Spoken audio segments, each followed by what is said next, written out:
Welcome to another fan base. What do you love about fan base? Informational live. We chit chat. We speak about God. We do what we need to do. Okay. First. I am Queen Mo, aka Monica Love TV, and this is my live. I'm here 2 times a week for an informational live over here. If you have not, please make sure y'all definitely check the information in the chat. Also, these we will. This is our motivational message. Thus far. Um,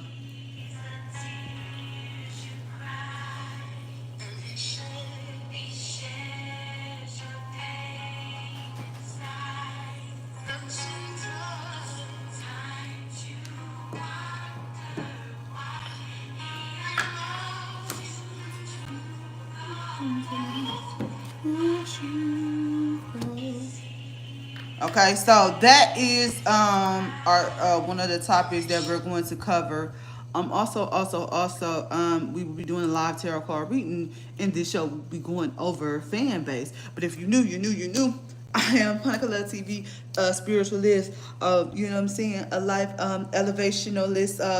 What I do is help uplift your spirit to help you get into a better way and better way of life using everyday forms, everyday blessings in plain sight. Okay, make sure y'all hit that like button. If you download Fanbase, you receive anytime you see these broadcasts. You could download Fanbase. Download Fanbase, and you will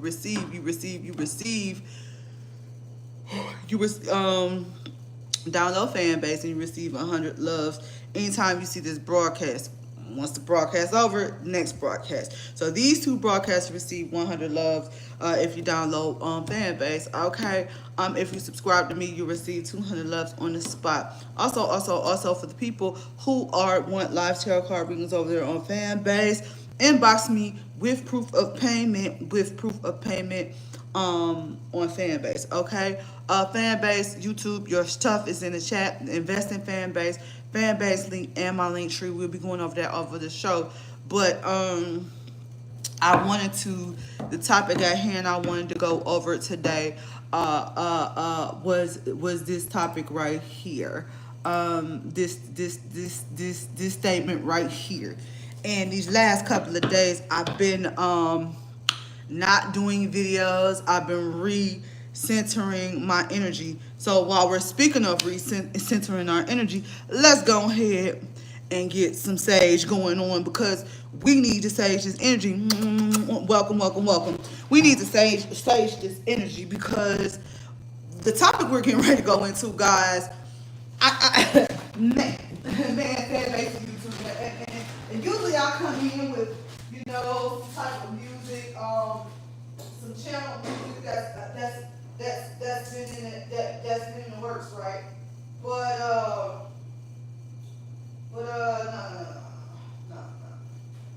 okay. Yes.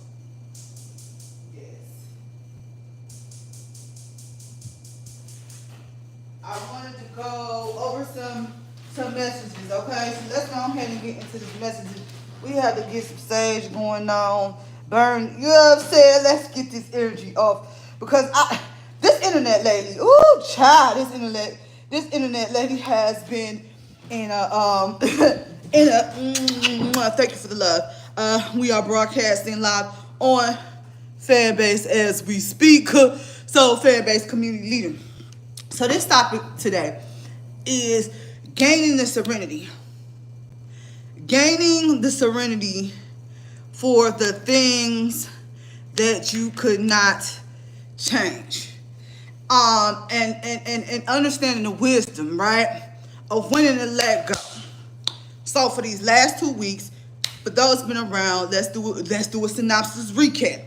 These last couple weeks since my birthday, I've been feeling ill, panic, headaches. Hey, what's good? What's good? What's good?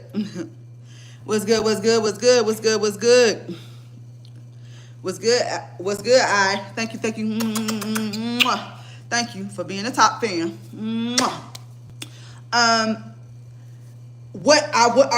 this statement right here, okay, so I need for y'all to sit with me, and I'm kind of glad I got started earlier, because this I've been feeling like sick, right? I've been feeling like headaches, nauseousness. I've been going through a purge, right? A purge, right? And so every time there's a level up, there's an explosion of some kind, right?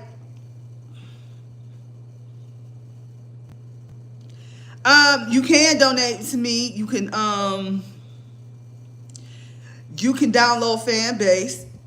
That's how you can support me. That's another way for you to support me. Download Fanbase. Follow me. The package of loves are as little as $1. So, that's another way for you to support me. Download Fanbase. That's another way. Okay. Okay.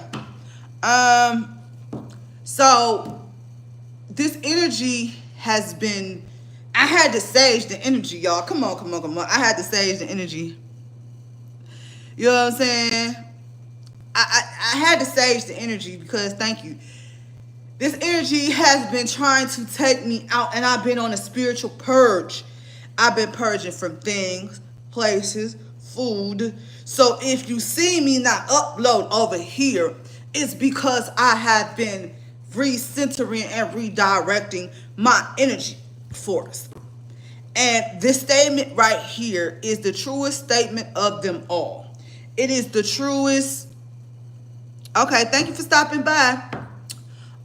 This is the truest statement of them all, right? Because we have to have the wisdom to say, no, that's enough. I deserve that. You don't need to treat me that way. That's not how I feel. And don't feel guilty for explaining that self.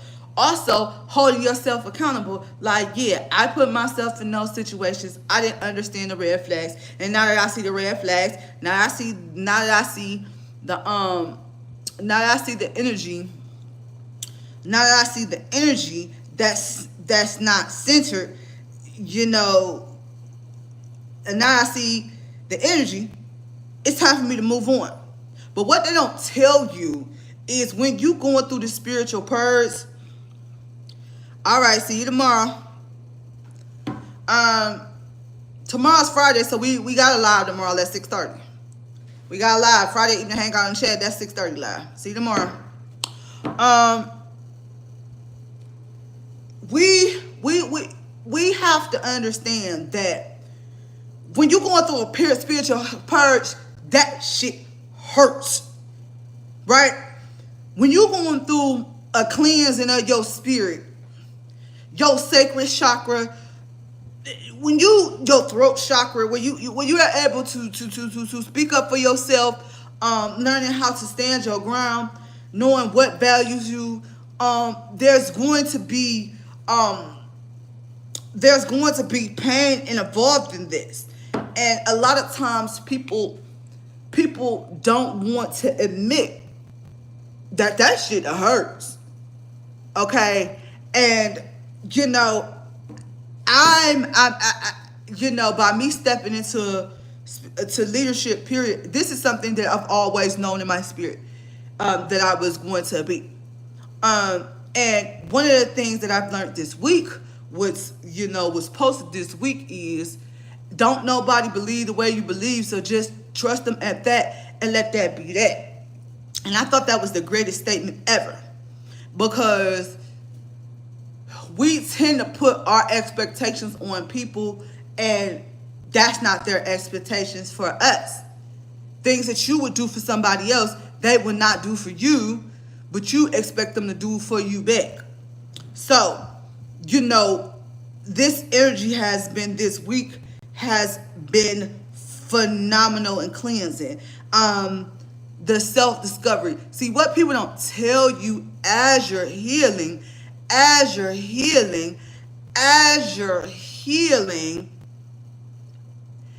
loving yourself, the little smarts, the little smudges, you know what I'm saying? And it's not just getting your hair and nails done, and or going to go get your hair cut, or, going for an energetic walk. Sometimes God will sit you down to where you can't even go for a walk.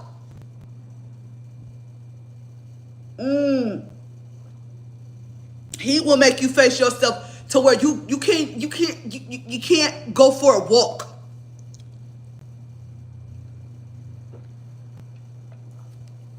You know what I'm saying? You can't even go for a walk. And so what that does is put you face to face with you. He will have that phone not to ring. He will have purging of the energies, right? To where there's not a lot of people coming around you, but who is coming in your life is what's meant to be. So this chapter of life, I'm focusing on who's here, right? Not who's left, but who's here. That's the significance, right? Not focusing on who left, why. And another thing that I want to mention is content, right? When I moved earlier this year, I moved earlier this year, God told me not to take the TV. I left a 50 screen TV. Wasn't nothing wrong with it, but God just told me to leave it. And what that does, you know what I'm saying? Even with this computer in front of us, even with that, I don't even be on it like that. So what I have been doing was purging out all the information and re-finding who I am. And so I just got done rewatching Inside Out 2. And we're going to do that on movie night on Fanbase. We're going to watch Inside Out 2. Because I want to put you guys face to face. See, we go to psychologists and, you know what I'm saying, and we listening to all this and we scrolling and we're taking in so much information that are we really digesting information? Is the information for us? Are we making ourselves with anxious with the information? I've been doing test runs where I'm going through different social media feeds and I'm noticing if I just scroll past a video about anxiety, they'll flood me with anxiety videos, which in turn makes you more anxiety, have more anxiety. So again, it's we have to really learn what is for us and what is not for us. And I've learned that I don't belong in everybody. You know what I'm saying? I gotta admit, at one point I was like, I want to do this. I want to help this person out over here. You know what I'm saying? But God said, you're a leader. Your word is bond. You create your own world. This is where I want you at. You know what I'm saying? So that means, hey, I'm not going to every function and this, that, and other and propping people up. God wants me to sit in my winning season and let people prop me up. Do you know how hard that's been from a person that don't even like to ask for help? Right now, I need y'all help and hit that subscribe button over there on Fanbase so I can have 5,000 subscribers or more. But again, for me to even voice that was a hard time. Right? So we have to really, really intercept and really digest our feelings. And somebody asked me the other day, they say,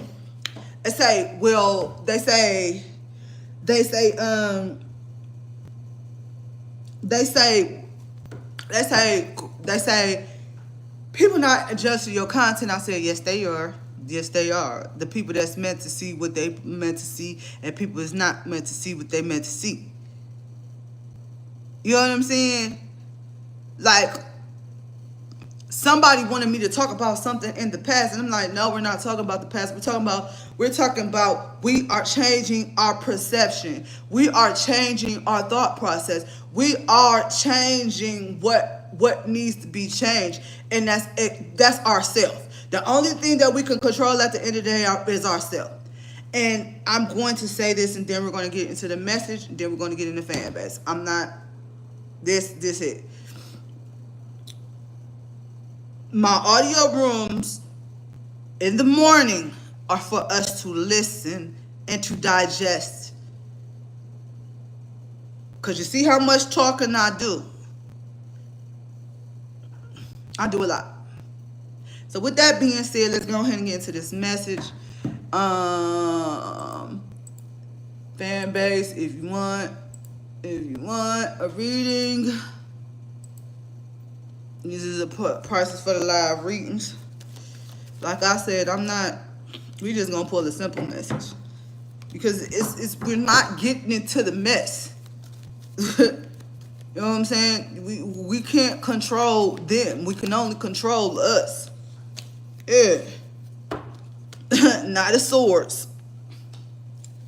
Somebody's Knight of Swords. Oh no. Yeah. Eight of Swords. Nine of Swords. The Knight of Swords. The Knight of Swords. And the Eight of Swords.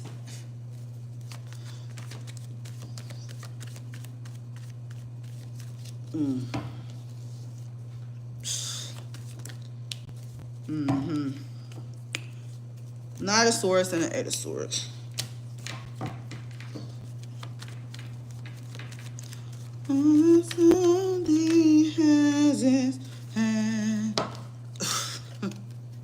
Lovers. Okay, so we got the Lovers. Eight of Swords.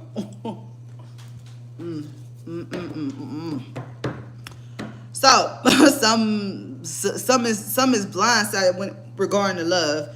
We, like I said, we not going too deep into this. Yeah.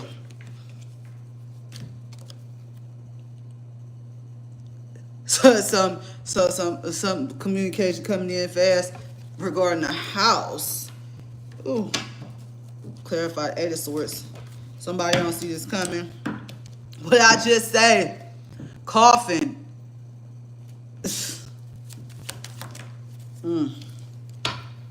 Community. This is and I want to say something. If you love somebody, like I said, we're gonna do this wrong road. That's it, that's all. If you love somebody and you're afraid of what motherfuckers gonna think, you know what I'm saying? You shouldn't be ashamed of who you love. Right? And if you already with somebody, stay with that person. Do not cheat on them. If you don't want to be with them, let them go. But don't cheat on them and don't lie. Back to our regular schedule programming. There's some, you know what I'm saying, coffins, community, right? Something going down in the community.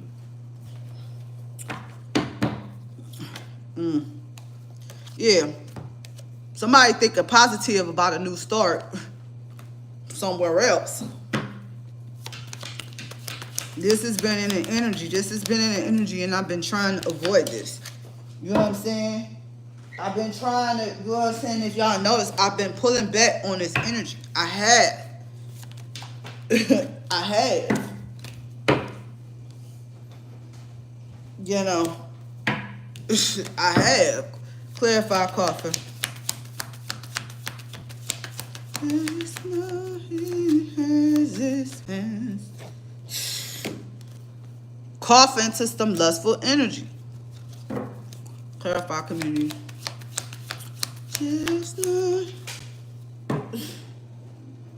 She has inside. Those coming in, I gotta get God's messages out. That's just what it is. I don't.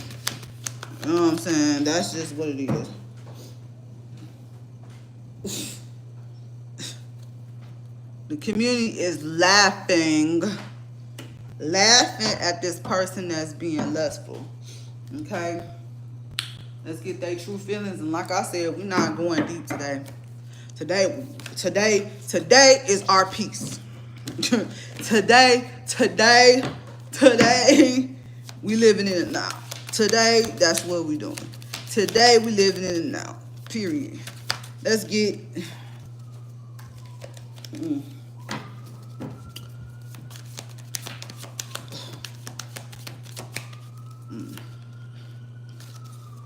Yeah.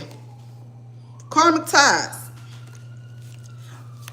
But when I keep saying it, ooh, side hustle. Somebody got tied up with some lustful energy, got tied up with a karmic, doing a side hustle. Now they stuck. They stuck over there, but they leaving it. You know what I'm saying? Look, they fed up. They fed up. Let's get their true intentions. And like I said, we not staying over in this energy. We not, because that's why I wanna watch Inside Out 2. Anxiety. You know what I'm saying? This energy is bringing a lot of anxiety. Just even tapping into this type of energy. You know what I'm saying? This energy is making me. You know what I'm saying? Yeah, it's a lot of growth. Understanding that they was in karmic ties.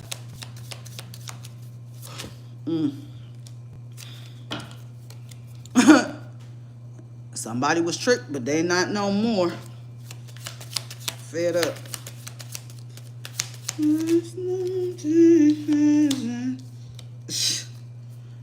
Whoever they was over there with, they not in love with them no more. Now, this is what I'm going to say about all of this energy. This is what I actually feel. So, like, when people be like, oh, no, we ain't gonna get in that, because we don't need to prove ourselves. Check my track record in my videos. You know. If you know me, you know me. If you don't, you don't. Check my receipts.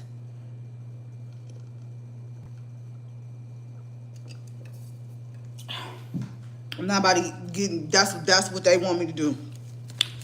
That's what they want me to do. Second guess my spiritual gifts. That's what's been trying to hold me back. Is, you know what I'm saying? Well, I tell you, trying to hold me back. You know what I'm saying? Spiritual gift. Clarify growth.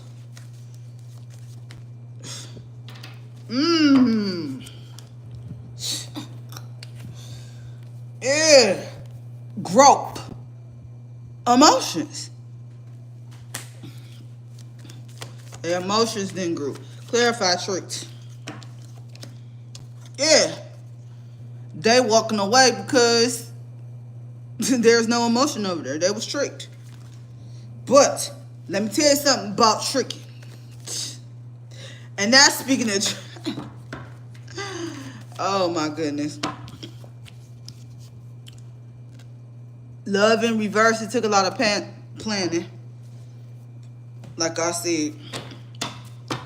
Just know she is on.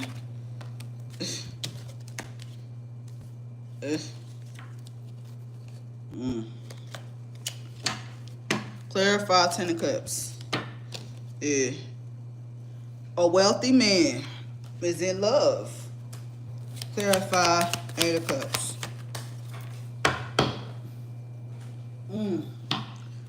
Coming in and give a gift.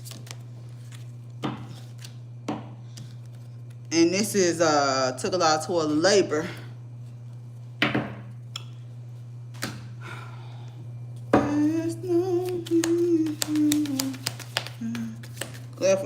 Hey, these cards is hitting the floor today. Like, what?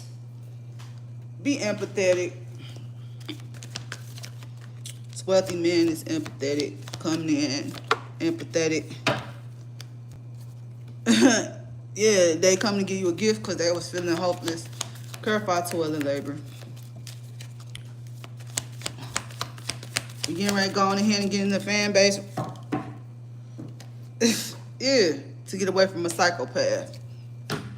Alright, they true feelings. Put some love cards and we up into fan base.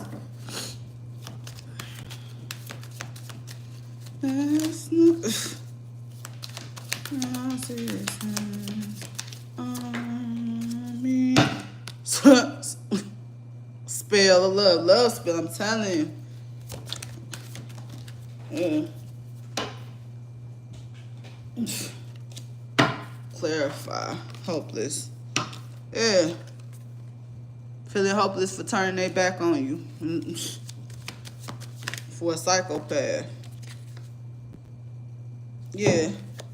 They moving on and letting go from a psychopath. Mm-hmm.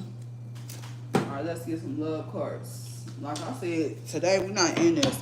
We're not going to be in this because it's not my job to, you know what I'm saying, to make you anxious. Is give you the information and, you know what I'm saying, let you know what spiritually is going on. That's it. That's all. You know what I'm saying?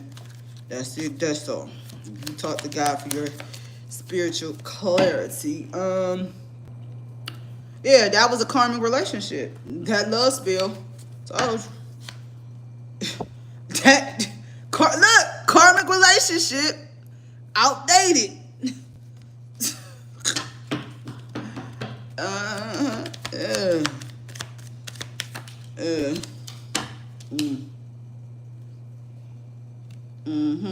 Yeah. So let's go on over here to Fanbase. If you're new, make sure you hit that love and subscribe button. Thank you, thank you, thank you.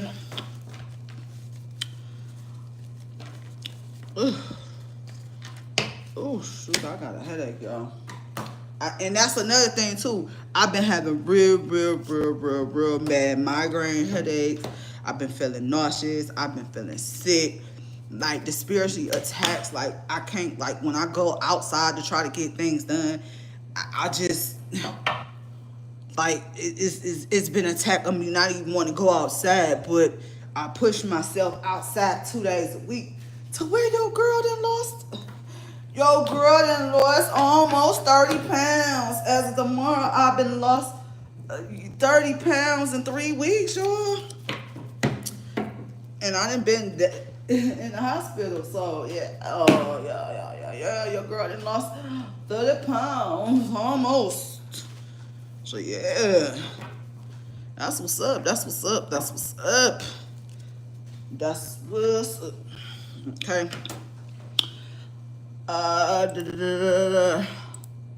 right. Now, Fanbase, the link to invest in Fanbase is in the chat. Link to invest in Fanbase is list to invest in Fanbase is in the chat. Okay. I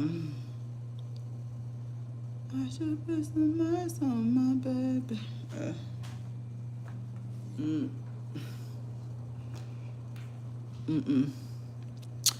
So you can invest. The link is the second link.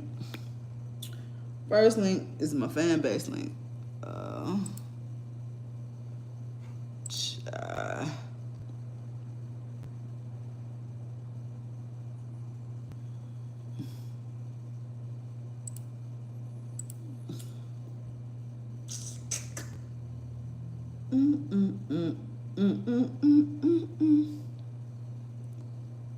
No, I didn't press that.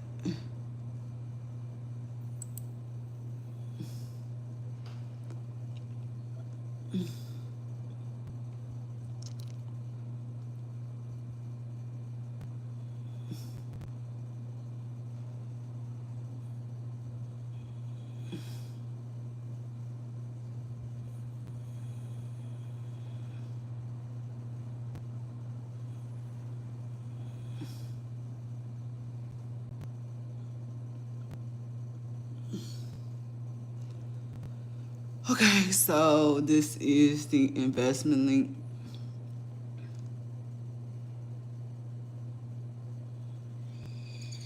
Okay, raising 17.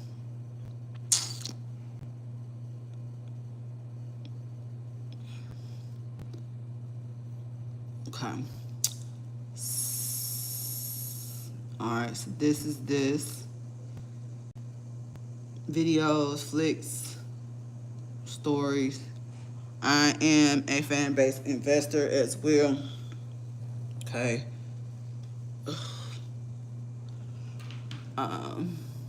Okay. So you can invest in there.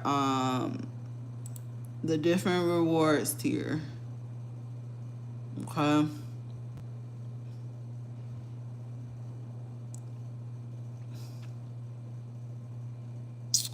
Alright. So let's go over to Fanbase. I am a Fanbase ambassador and community leader. All right. We have a meeting that I will be broadcasting live at 5. You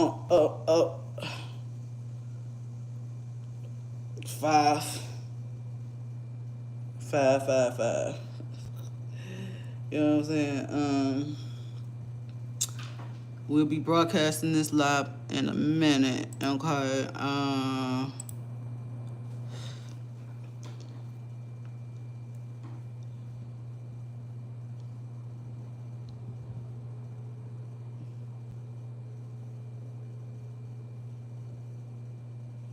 What the heck?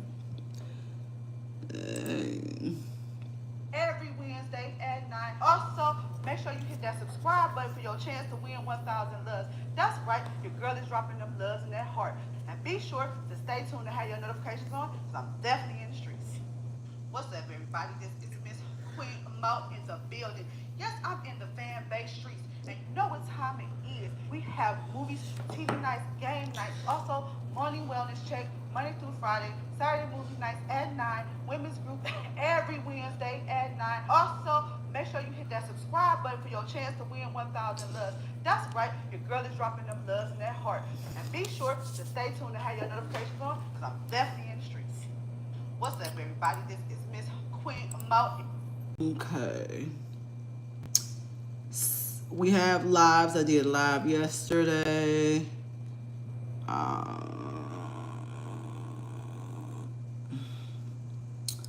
Permanent lives. Monday morning marketing meeting. The marketing about side hustles. That was a good topic. Okay. All right. Let's see.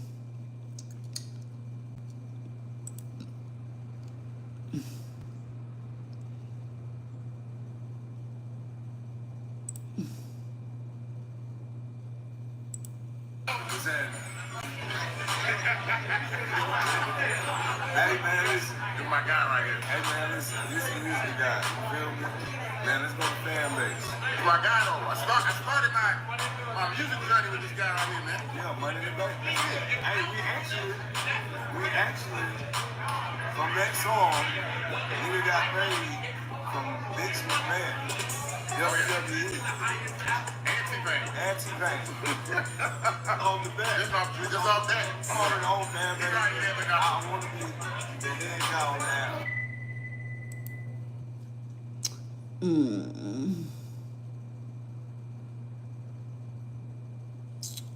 Let's see.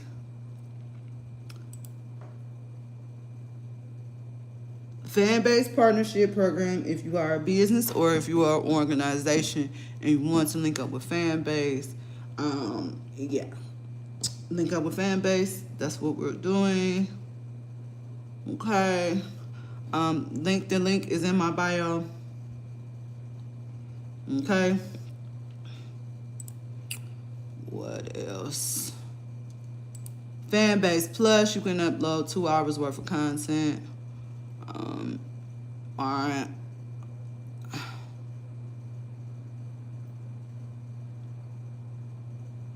Okay. We have subscribers and followers. Minimum to cash out is $5. Camps. Queen Mo Love Being Camp. I Am My Sister's Keeper LLC Camp. The Chosen Ones Camp. Okay. Those are my communities, and these are the communities. And I do have plenty of exclusive content. Okay.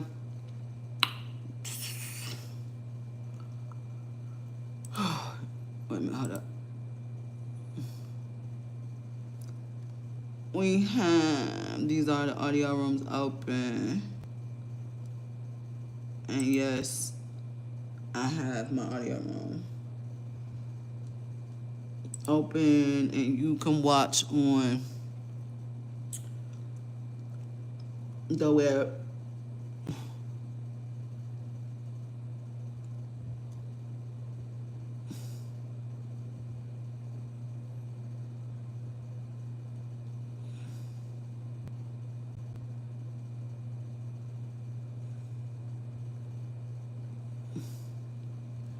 Okay, we on the web. We are live on the web.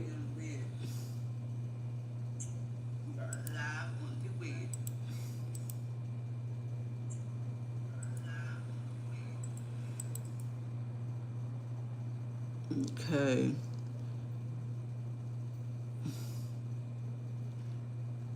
Please make sure you go follow these wonderful people. All these are approved. Upcoming audio rooms. Again, we will be going here at 5.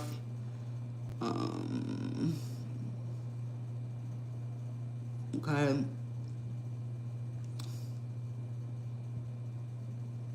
I have my morning run.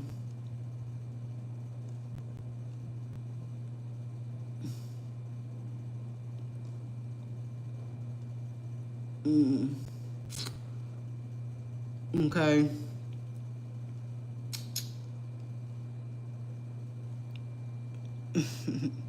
Hey. So I have my morning room over here, Monday through Friday. Okay, we are getting ready to go over here. Where's that? We're going to this audio room at 5 with our CTO Ramira.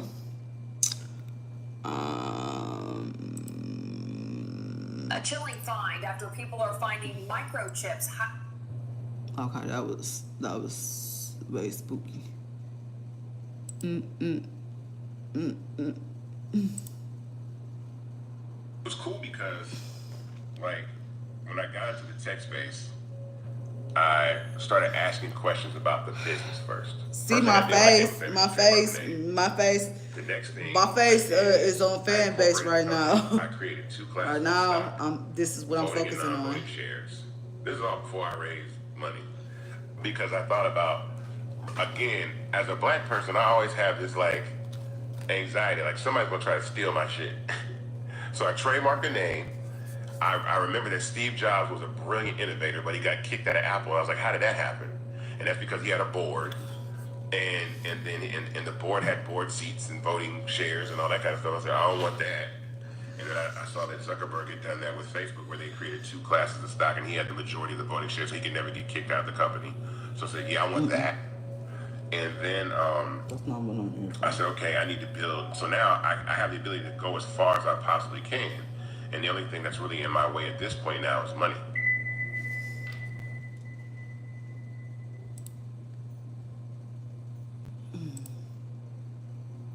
We are barely on the platforms, like, period. And they are owning the platforms, right? And they have become very scientific. Literally in our pockets, members are excited because somebody knows how to post on a platform. Like, they don't understand the science. They don't understand algorithms. Like, I don't even know that they understand that there is a science, let alone owning the platforms, right? So I will say thank you to those that have decided to go out and do their own things, right? And it's about making sure that we can drive our people to those platforms and do our best. But we are not good at communication, number 1. Number 2, we have not built the infrastructure. And number 3, I talked to y'all about gossip a minute ago. Like, the flagrant, ridiculous lies that will fly faster than any truth that I tell. That's one of the things that is really hard to compete with. Like, I don't have an answer for that one, even as a strong communicator. And Democrats also like to shy away from things that they're just like, that's ridiculous. We are barely on the platforms, like, period. And they are.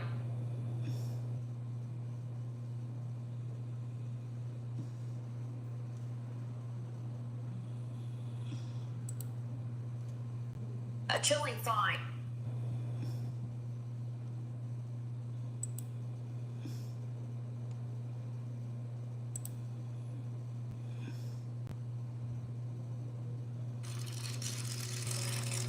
Bravery is not the absence of fear, but the ability to overcome it. We stand for those who defy suppression, who speak out, and those who walk the road less traveled. Everyone deserves to be seen and their voices to be heard. We're sparking a movement, growing a community of creators united by the desire for freedom, choice, equity, and ownership. At Fanbase, it's all for one and one for all. We support each other to guide, promote, and uplift you in a place where you can unapologetically be yourself. A place where your voice, ideas, and creativity are not just welcomed, but celebrated. We are Black founded, minority funded, and supported by a diverse, inclusive, powerful community that believes in the strength of authenticity and individual choice. Regardless of success or background, we welcome you. The marginalized, the underappreciated, the successful, the superstar. We're for all who seek a space to express themselves freely, where they are rewarded for being their authentic, true self. We transcend labels because only we have the right to define ourselves. We are built for the brave, the culture, the creators, and for the future where everyone has the power to shape their own destiny. Where all are empowered, voices are amplified, and freedom is embraced. For the first time, you have a chance to own the platform you helped make popular. It's a revolution. A movement in how we connect, create, and share. Everyone is a creator, and everyone has a fan base. Here, you can be you, without limits.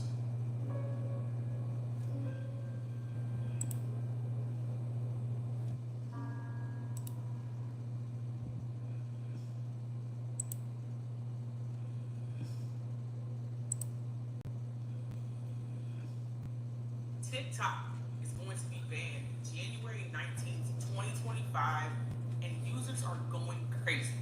But no worries, Isaac Hayes III has created a platform that is mind-blowing, okay? It's called Fanbase, and it's super simple, super easy. It's allowing consumers to not only consume content, but actually be able to get paid for creating content. See, in the past, your Facebook, your TikToks, your Snapchats, all those things, we put in a lot of work to build these platforms up, and we weren't able to really see the output when it came to the income. So what Isaac Hayes III has done, he has now created a platform where we can get paid for our fan base. They're calling it the TikTok killer. I'm excited. I created my fan base account, and the first thing that I noticed was that I was able to import all of my information from Instagram or TikTok. So all you do is put a code in your bio, the two applications talk to each other, and it imports over 2,000 videos from your previous platform. So you don't have to worry about starting from scratch. That was my biggest fear was, hey, I'm gonna have to go to this platform, I'm gonna have to start from scratch. That is something I just did not want to do. But enough of me talking about it, let's go ahead and jump into the platform. The website is going to be www.fanbase.app. And right here on the front page it says, be you without limits, right? Fanbase is a free next generation social media app that allows any user to earn money from day one, okay? So I know a lot of people, you have to go out first, build it, and then you can start earning. Here you can start earning on day one. It's available on the Apple Store or the Google Play Store. Either way is fine. You're able to monetize your content on Fanbase, right? So you're able to do that long form or short form. You can do audio. Remember Clubhouse where you're doing audio conversations? You can do that same thing here. Create exclusive content and earn money. So you can create your subscriptions, you can create that fan base, you can go ahead and build that community the way that you want to. Okay, get paid for any content, right? So it doesn't matter if it's short or long, or if it's subscription based, you're gonna get paid for everything. And you can earn and view your earnings in real time. No waiting, no big delays, you can see it in real time, okay? Boost your subscriptions. Subscriptions have become one of the bigger things going into like 2022, 2023, where people are now creating subscription-based content, offering exclusives in your close friends or things like that. I know YouTube even has a subscription thing now. So understand that subscriptions are now a thing, and if you're not doing it and you want to grow online, I suggest that you get into the subscription-based platform, something like this, right? So what is love? It's not just a feeling, right? Love on Fanbase has a real-world value of half a penny. Users can use love as a way to express their appreciation for content creators and their remarkable work. So what this looks like is you can buy packs. You can buy a pack of hearts, and let's say you go to your favorite content creator and you want to put some hearts down, you can put 10 hearts, 20 hearts, 30 hearts that you have pre-purchased to be able to show love, all right? Create without limits, right? You can do this however, whatever that looks like. Isaac Hayes has really capitalized on allowing creators to create, okay? Interact in real time, you can go live. Fanbase puts you in the heart of action. Your creativity comes to life. So you can go live. It allows you to go live. You can see everything that's happening in real time. You're able to see the hearts. You're able to see people sharing with you or buying things from you. You can go exclusive, public, or private, or you can post what's called a campfire. So maybe something smaller. Okay? It's perfect at home for creators. Okay? What this means is this is a creator's playground. This is exactly what you've been thinking about, wanting, the stuff that we said before. They are doing it right now with Fanbase, guys. So you can see right here. It's a great app. I love it. I would say go check it out right now. Go ahead and do it for free. You have nothing to lose. And like I told you guys before, you can go ahead and import your whole Instagram or your whole TikTok up to 2,000 posts. So you're not coming in completely brand new. But guys, the link to my Fanbase is going to be in the description below. Go ahead and follow me. I'll follow back, and I'll see you guys in the next video.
Okay, we are officially live, and we're going to give everybody just a second here to funnel into the room. And quickly, I'll just introduce myself. I'm Josh Amster. I'm the Senior Vice President of Fundraising here at Start Engine. And we've got two very special guests with us today. I'm sure many of you will recognize the famous Kevin O'Leary, Mr. Wonderful. Kevin, thanks for joining us this morning. Great to be here, thank you.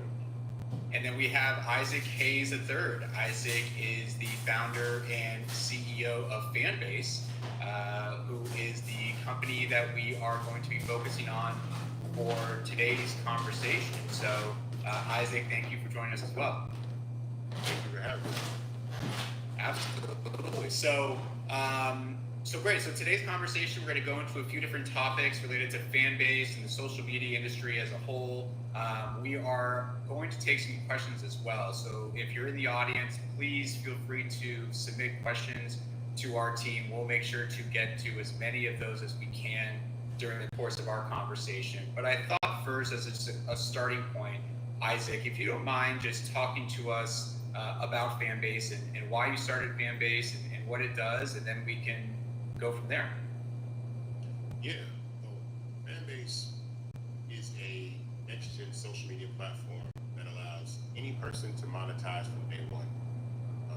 It has 6 content verticals, which are just posting stories live, long-form content, audio chat rooms, and short-form content like what you would think Reels and TikTok videos are. And it's monetized for every single person on the planet. I wanted to remove the barriers that creators have to monetize content, and I wanted to create something that did not suppress the visibility and reach of people that use social media just based on the fact that sometimes advertising gets in the way and limits the reach of creators online. I saw a creator go viral. I felt like we needed something that allowed any person on the planet to become a content creator, either by intention or by just using the platform and discovering that ability. So we started with in-app purchase peer-to-peer subscription. So Fanbase was the first app that actually allowed another human being to subscribe to another human being using in-app purchase capability, not a credit card, but in-app purchase. So before then, you would have to use a credit card, or you could only subscribe to platforms like Spotify, Netflix. But I wanted that the ability to turn everybody basically into their own on-demand stream services. So that's what Fanbase is about. Great. And so Fanbase right now has a reggae offering that is live on the platform on Start Engine.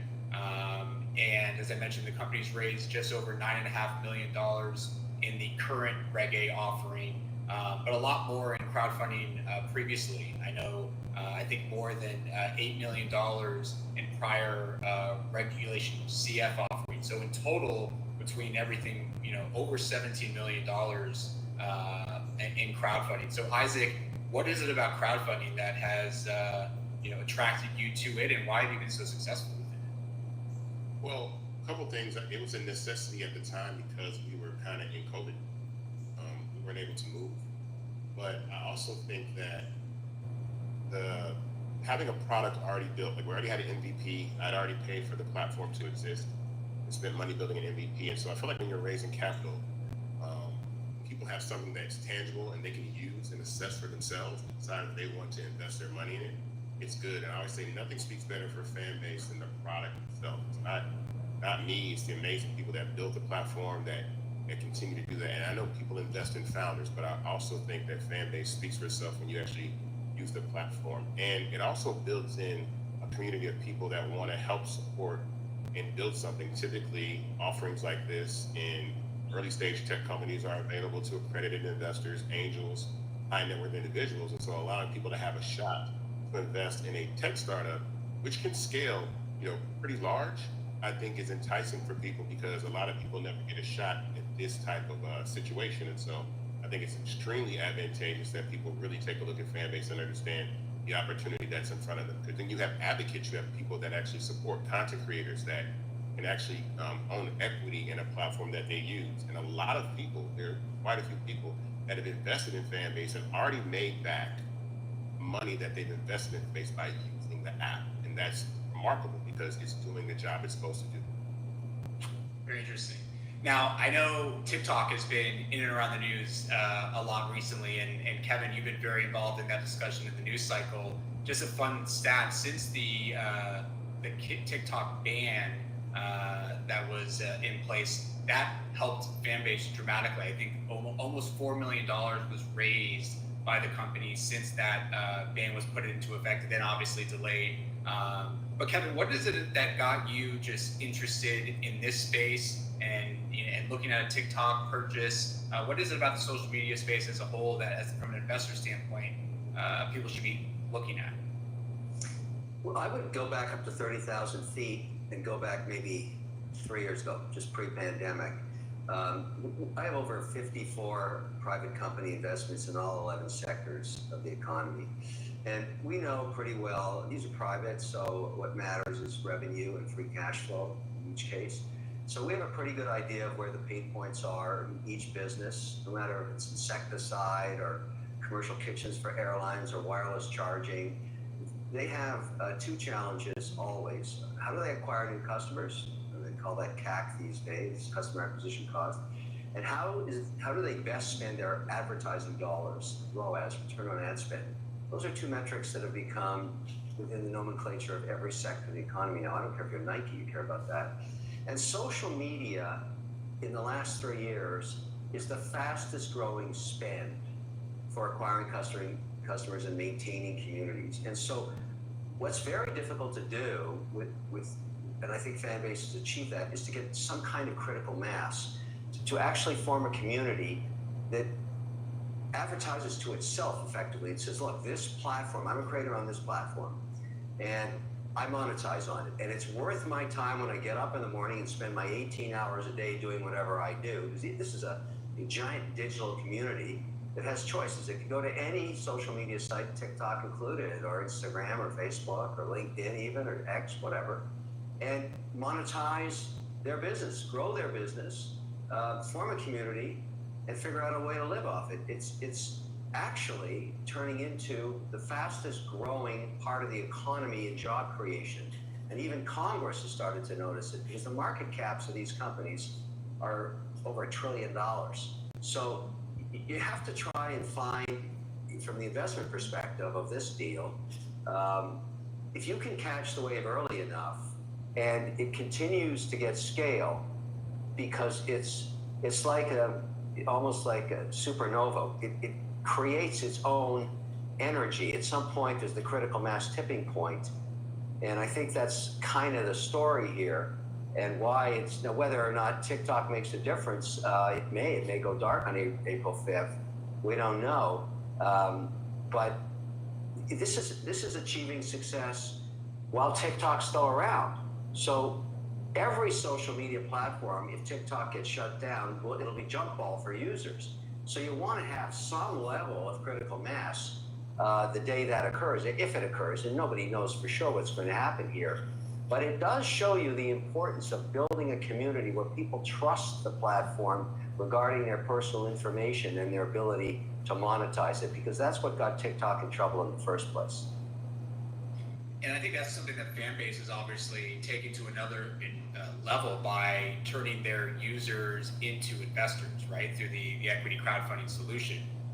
Isaac, talk to us a little bit about this, the brands that is Fanbase, and how big that community is, and just, you know, how strong that community is, given everything that you've done in your guys' past.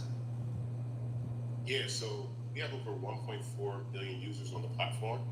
A lot of those came in January just because of that brief ban, and it's brought our MAU up to over 600,000 in January.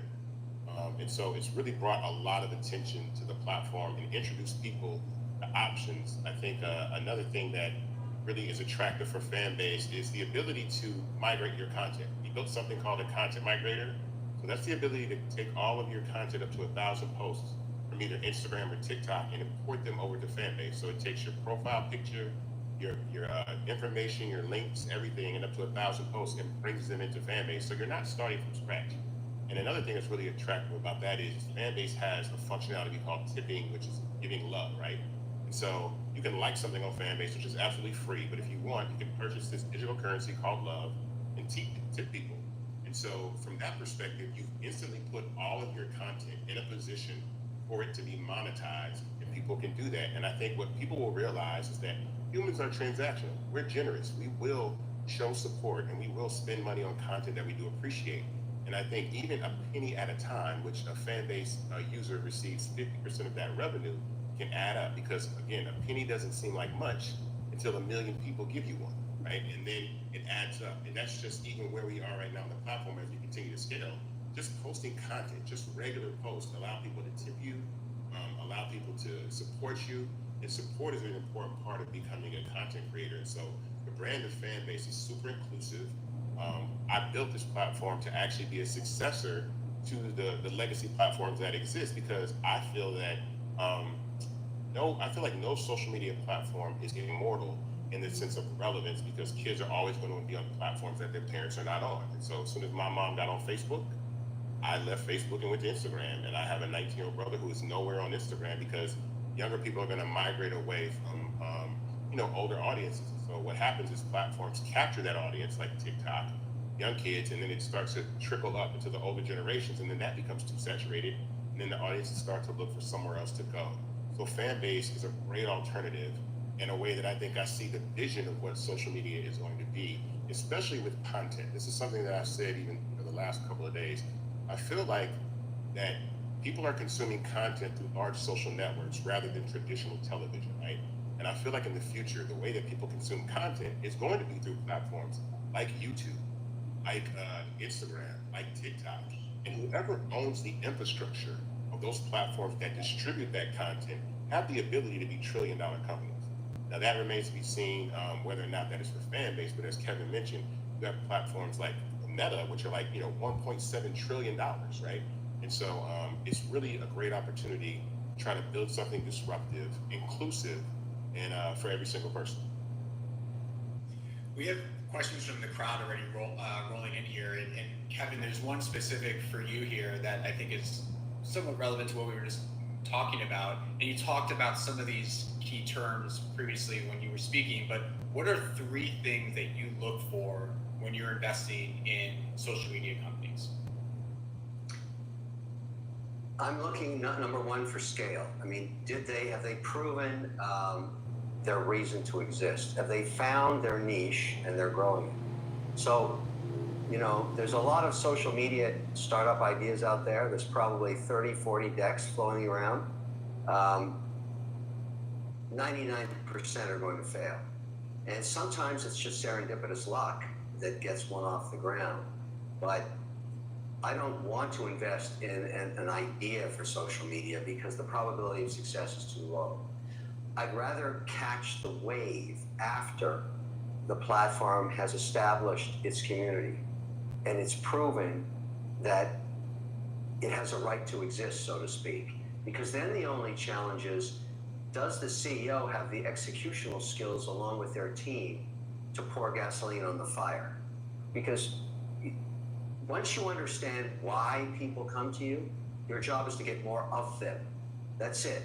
So you don't have to worry about, do I have to prove this idea out, as has been tried so many times. This idea works, and we have over 1 million followers using the platform. Now we want to get to 100 million. How do we do that? And if you believe that the executional skills exist, then as an investor, all you're doing is saying, go execute. Doesn't mean they'll do it properly or they won't have to pivot, but it's a whole lot more attractive than rolling the dice saying, does this idea even have a chance of existing? And that's why it's way better to pour gas on the fire in social media than it is to try and start from scratch. And Isaac, it sounds obviously, based on what Kevin just said, and the community that you've already built up, that you've conquered that initial challenge. Yeah. I bootstrapped the original MVP of Fanbase with my own money. Spent about $200,000 to build the original MVP, and I felt that alone would leave, some questions. Actually, give some people an opportunity not to say no, because it's a lot harder to prove a concept on a bunch of PDFs or a deck, rather than something that you can download, use, see the functionality, see that it actually works, and prove the model. And we actually spent a good amount of time making sure that will people pay for content using in-app purchase capability. We did that, and once we knew that people would, and we started seeing that younger people absolutely do, then that got me excited, because now I have a community of people that can join Fanbase like I might have been on MySpace 25 years ago or 20 years ago, and have those users for 20 years until we become the old guy at the social media club, and then some other platform comes along, and it will evolve as a company. But I think it's absolutely advantageous for us to be able to scale. We have a proven model, we have a community, and we have the opportunity for longevity in social media, because young people and especially Black culture absolutely drive the narrative and the conversation of social media. So now you have a really long lifespan, a long runway to execute. Isaac, what kind of partnerships is Fanbase leveraging right now?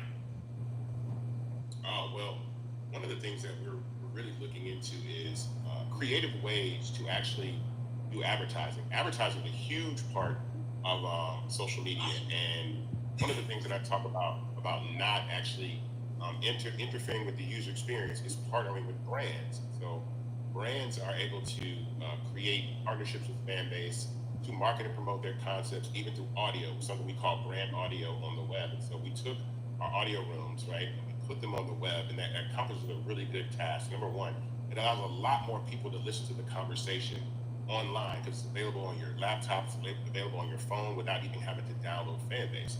But then it also creates the opportunity to advertise, create call to action buttons, create opportunities for people to engage and create events and moments.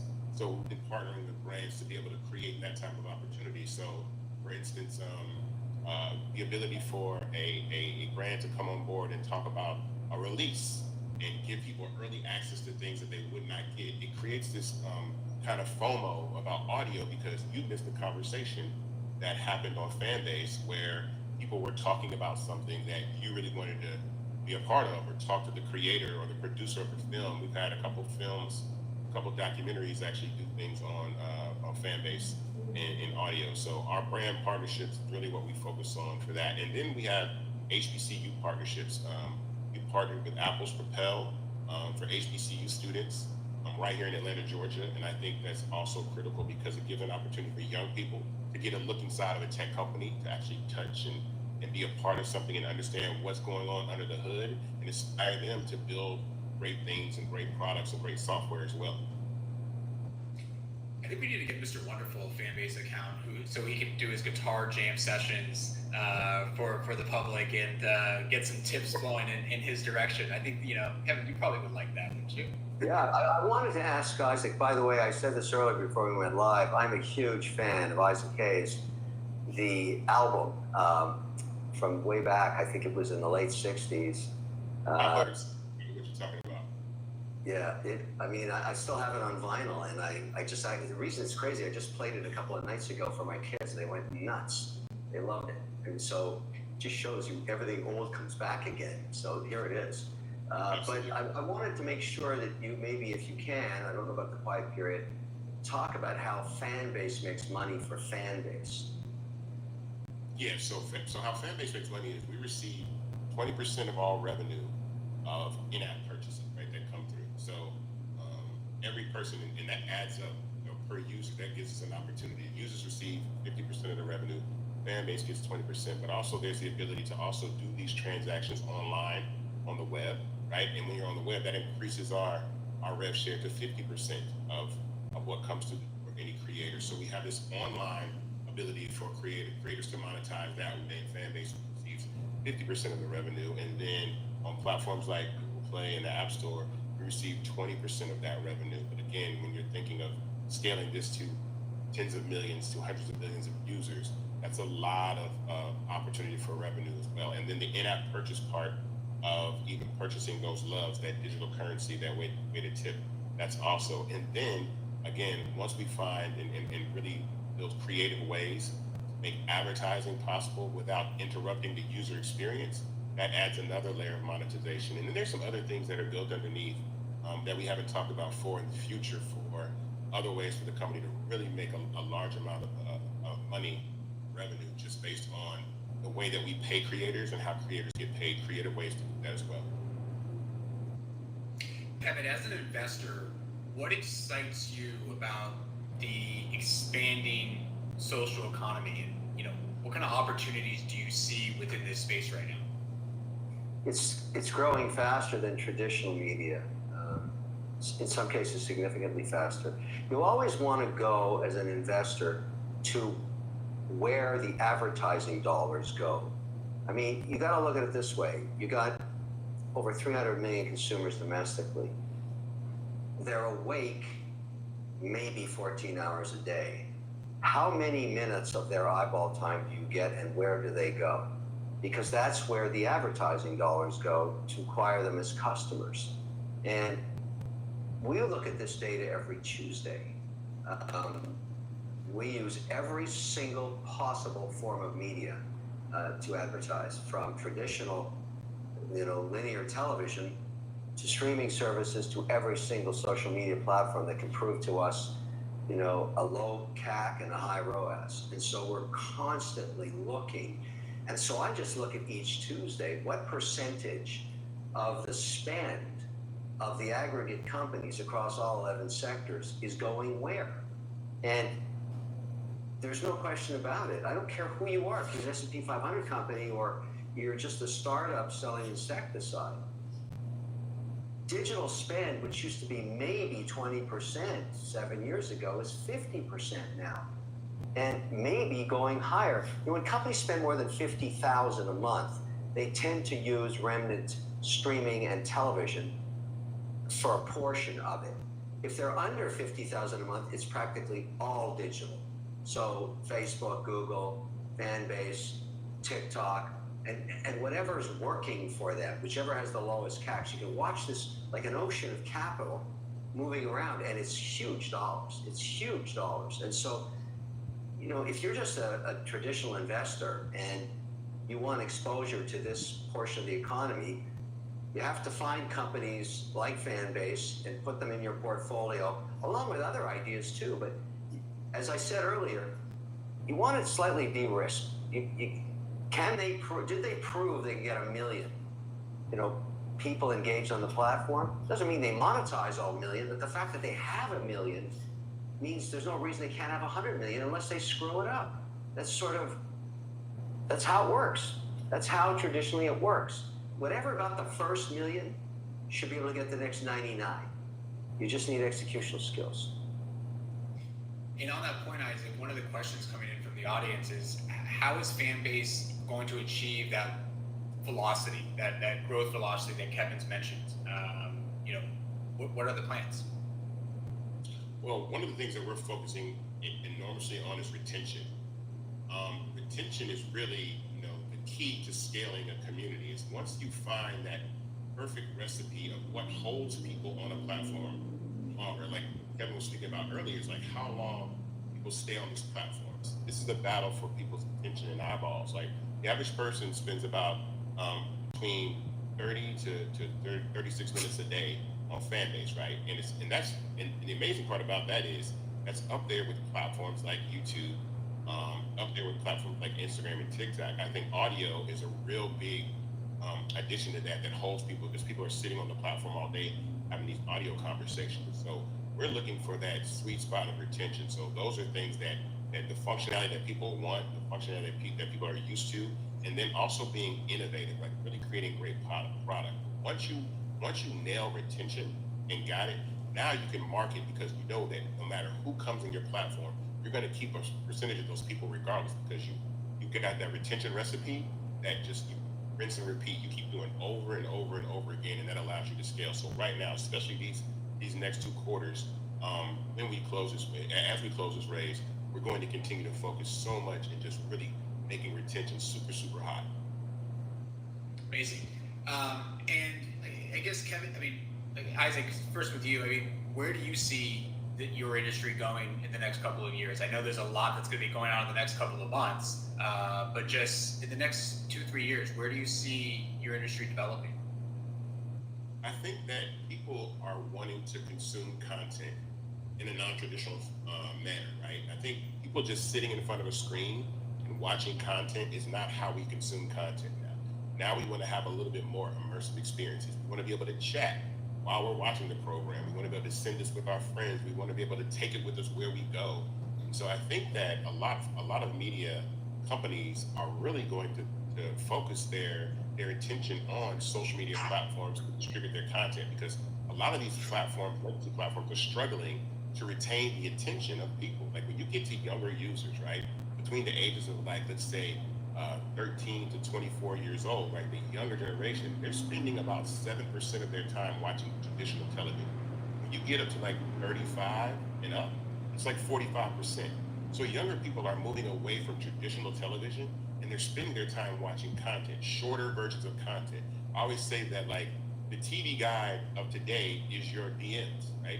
You no longer have to surf the internet anymore or surf online what you want to watch. Your friends send you the things that you like. And so I think this community-based sharing of content and consuming content is how we're going to, watch and use content in the future.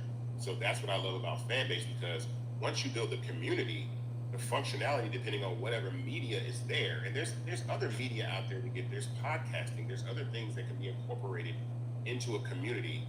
And once we have that, again, the sky's the limit on what we can pull in and actually build the way that we distribute content. Again, whoever owns the platforms that distribute the content, right?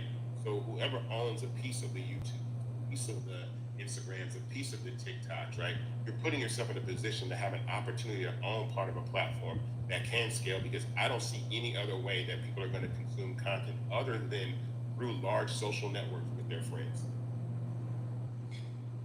Kevin, how about you? Anything that maybe Isaac did mention there that you also see on the horizon over the next couple of years within this space? I see a continuation of ad dollars going to social platforms. I don't see that trend stopping. It's one of the greatest challenges for linear television right now.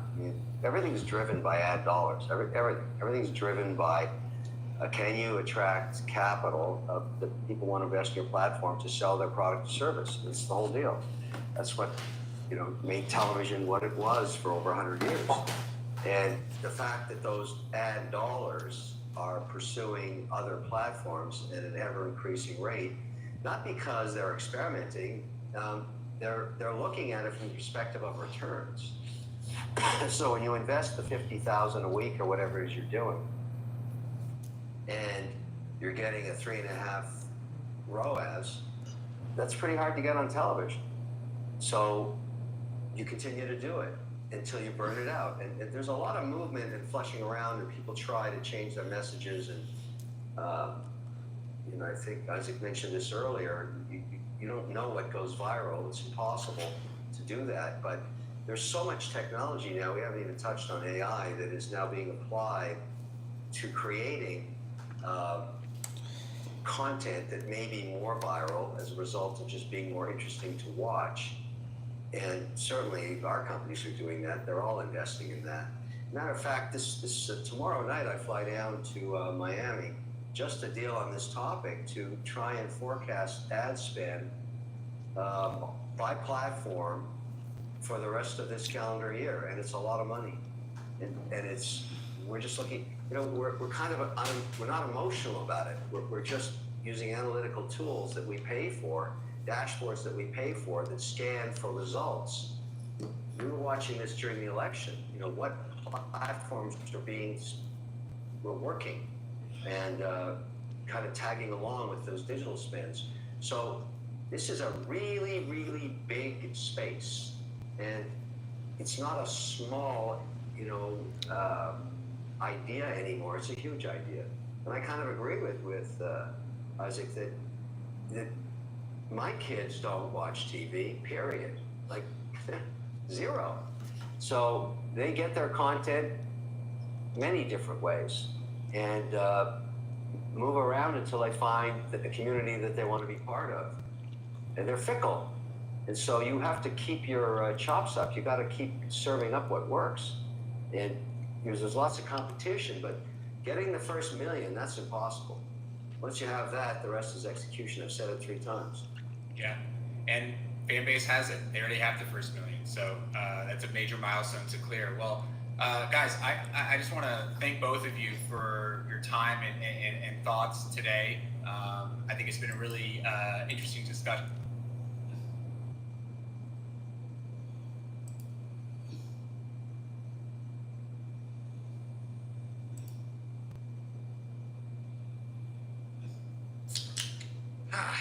What's up, everybody? This is Noah Washington coming to you from the Fanbase Studios in Atlanta, Georgia. I am sitting here with the funniest person on the planet. Do not tell me otherwise. Miss Courtney B, how you doing today, ma'am? I'm good, Noah. Thank you so much for that introduction. That was amazing. Hey, we do a little something here at Fanbase. I see. I'm impressed. We try. You are on We Playing Spades. That's right. Co-hosting with Nick Cannon. The Nick Cannon. Yes, I am. How did that come about? It's kind of crazy. I'm actually on Wildin' Out too. So make sure that y'all tune in because Wildin' Out is on every Monday on VH1. I'm on Wildin' Out, and Nick saw me, and he just kind of rocked with me. He called me up one day and was like, yo, I got an opportunity for you. And it just kind of happened. We had gone on to We Playing Spades. He asked me to be his spades partner. And Desi Banks and Waka Waka Fame were hosting at the time. And we whooped they butts. I mean, we was beating their ass at spades. And so the producers loved us, and then they asked us to come on and host the second season. So that's how we got here. I love it. Let's even go back further. How did you get into comedy? You're from Detroit, right? Tell us about the life story. The journey. Oh my goodness. I didn't know we were going to go all into the journey. Yeah. So basically, I was class clown in high school. I was always on stages in college. I went to Florida A&M University. Shout out my Rattlers. Shout out. And then once I graduated, I moved to New York. I always knew I wanted to go to New York, and I was working regular jobs, 9 to 5s, but I knew I hated them. I was bad at them. I was getting fired left and right. So I ended up getting fired from a job, and I was sitting at home doing nothing. And I said to myself, well, Courtney, you didn't move to New York to do nothing. So how are you going to be famous? How are you going to, be this millionaire that you want to be? And so something just came to me. It was like, yo, go do comedy. So I went to an open mic one day, and people laughed. And then I just kind of kept going at it. And life was lifing because I was broke and unemployed. So I stopped comedy for like 6 months, I remember. And it was like something in me that just kept telling me to keep going, keep going, keep going. And so I started back, and I just started going really hard. When the pandemic hit, oh my goodness, I was so sad. Like, I was so sad because I was so used to being in front of people and making them laugh and meeting people. And so when the pandemic hit, New York decided to go outside. So we would do shows in parks. We would do shows on the tops of roofs. We would sneak shows. Like, we would have shows anywhere you could have a show. And I was everywhere. Like, I was everywhere. And so it really helped build my comedic muscle. It helped, create new bits. And it just really kind of grew me as a comedian. So, yeah, that's how my comedy journey went. It's way longer than that, but that's a short version. You mentioned it earlier, Wild and Out, right? Yes. I want to know, how did that moment come about? When you got the call, what happened? So, people always ask me, how do you get on Wild and Out? I'm giving Fanbase an exclusive. Awesome. Okay, this is an exclusive. Because I get this question all the time, and it is annoying. Okay? This is how you get on Wild and Out. Nick told me that I have the best audition tape he has ever seen in his life. Nick Cannon. To this day, he says, I've never seen an audition tape like yours. You have to stand apart. That's number one. Yeah. Don't get on your cell phone. Invest if you can. If you can pay somebody $200, $300 to literally create you a tape that'll be funny, that'll be inventive or innovative, like a video that's thought-provoking. Like my video, I was standing on stage telling a joke, and then we actually acted out the joke. In the video, I was a teacher, so they showed me in a classroom. We had actual students. Like, we created a real movie or like a skit, but it was so funny and it was so well done that everybody in the room was impressed. So I was undeniable. Don't be lazy about your auditions. I've seen people's audition tapes and I'm like, why would you send that in? You know what I mean? Because you want it to be your best self. So please, people, invest in yourself. You literally will go to Juicy Crab and spend $100. You'll go to Juicy Crab and spend $150. All right now. Exactly. Woo. You'll go to Strokers, spend $150. What's the new place? Blade. What's the new place y'all go to? Blue Flame. Y'all go over there. Take your money and invest in a videographer. Come up with a concept, shoot it, and send it in. It's not as hard as you think. When I started Wildin' Out, I had like 5,000 followers. And I didn't even think I was gonna get Wildin' Out because I didn't have the followers. But they're not looking for the people with the followers. They're looking for the people who are funny, the people who bring something new and fresh, and the people who are just ready to have fun. And that's pretty much what I brought to the table. So yeah. I love that. Let me ask you a question. You're one step ahead of most people, right? What made you pursue wanting to go through, even in your lowest moments, that this is what you wanted to do? As far as comedy? Yeah, what kept you motivated? Okay, I'm gonna get spiritual. Y'all don't care about that? Not at all. All right, so I'm really a firm believer in God. And he talks to us, whether it be through your intuition, whether it be through that little voice that's always in your head. He talks to you. Listen to what he is saying. That little voice has carried me. I had an audition for a Geico commercial. I will never forget. I had this audition for this Geico commercial. It was $9,000. $9,000 living in New York is a lot of money. Okay? I had to pay $1,000 for a bedroom in New York. I was substitute teaching. I needed this gig, right? I did not get the gig. I yelled at God. I was upset with God. I was pissed. I cussed at God, right? And I heard in this little small voice, bigger, bigger, bigger. That's all I heard was bigger. And when I heard that, I said, okay. That next week, maybe even 2 weeks later, I got the call that I got wilding out. That's how it works. Wow. So through my journey, I've had this little voice. I was gonna leave New York. I was broke. I was living on my best friend's couch. I had no money. I was living with her and her husband and her daughter who was 6 years old. I had no money. And I was gonna leave New York. And she told me, she said, Courtney, you don't have to leave. I'm not kicking you out. She said, God told me to bless you, and this is what I'm gonna do. So I stayed with her for a year until I could figure my life out. And then once I finally got out of my depression, I moved into an apartment, I had a job, and there were lots of ups and downs in between there. I had to live with a nigga to survive, you know, give a little pussy out. I'm kidding. But no, I've had to you know, there's been rough patches in the journey, but there has always been this common denominator that has been God that has been leading me and telling me, keep going. There have been times that I wanted to stop and I just couldn't stop because it's like that. I always compare it to Jumanji. You know how they kept hearing that drum? It's kind of like this drum in your spirit that's like, don't stop. You got to keep going. Because what people don't realize is whatever their dream is or whatever their goals are, they are tied to other people. So if you're not in position, the next person is not in position. God is looking to put you into position. So it is up to you to be obedient to what he wants for your life and go forward and have the courage to do what you need to do. I'm a firm believer in that. I put myself in position. Nick Cannon, I always say this, I will forever say this until the day I die. That man is godly. People can talk about his kids all they want. He's a great father.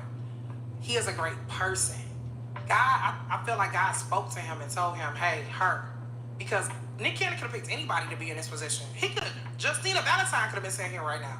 B. Simone could have been sitting here right now. Pretty B could have been sitting here right now, right? But he chose me. And that's a blessing.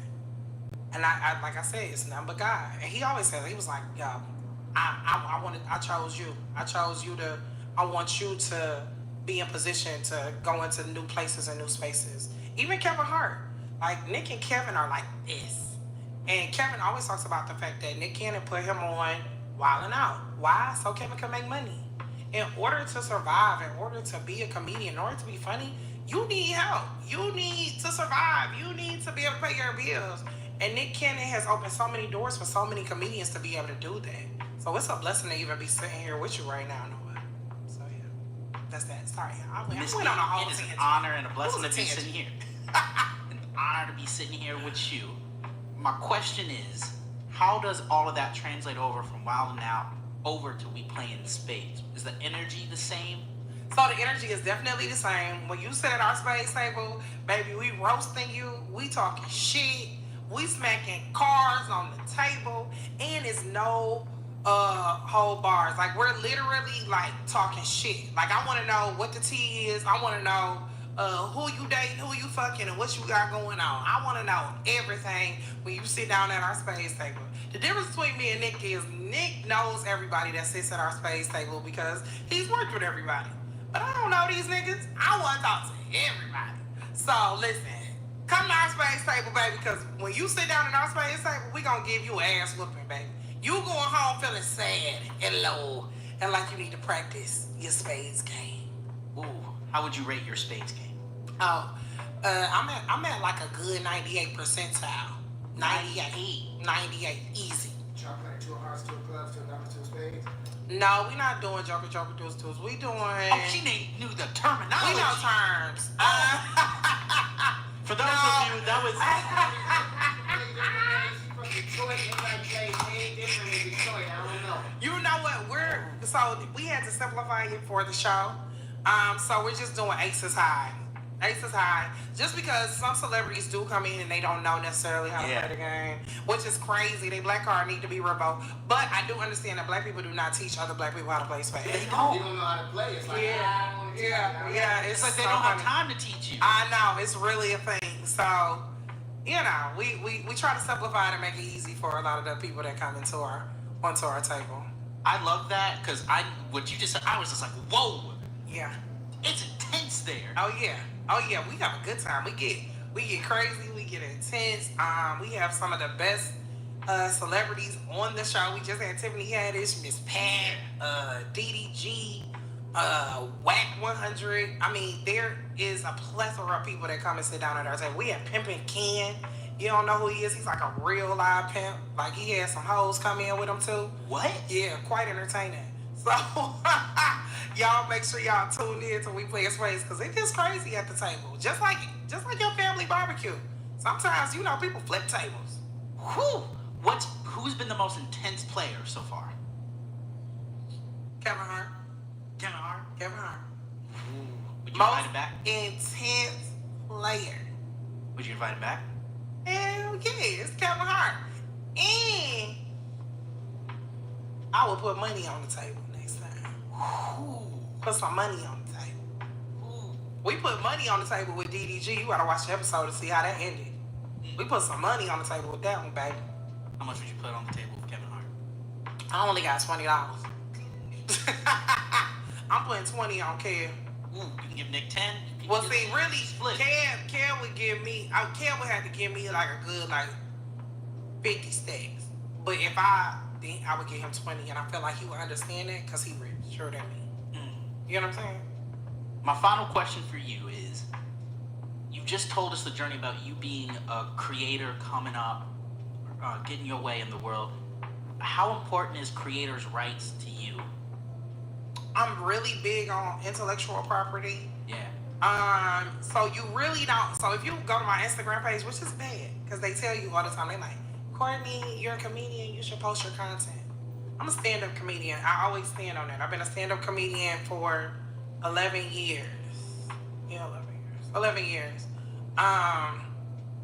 And when people see my show, that's what they enjoy. They come to the show.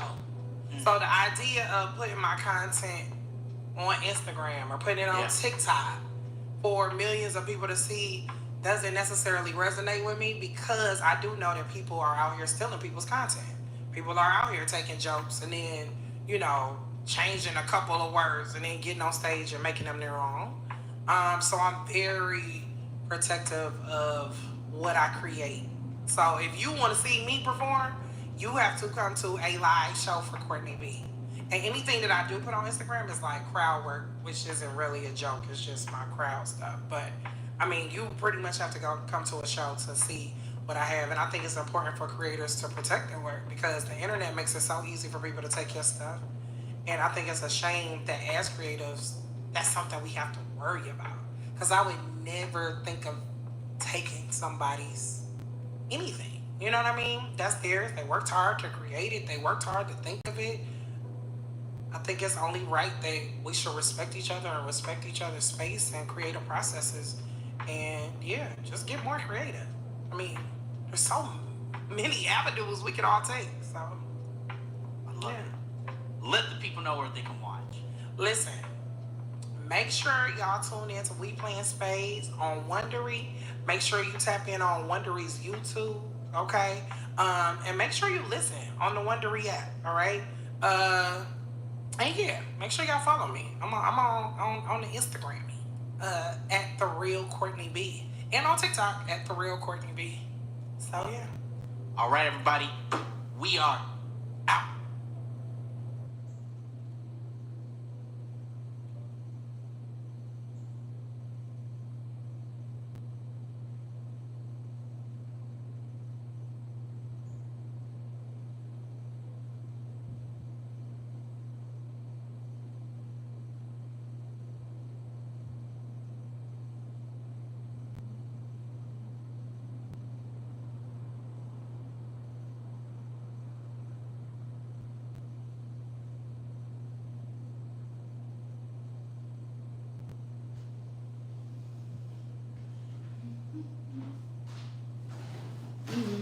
we are getting ready to go over.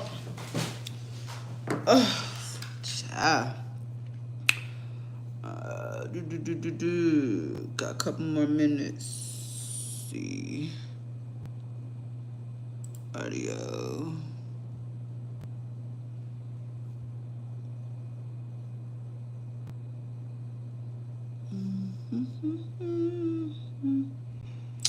Let's go check Fanbase Plus out real quick.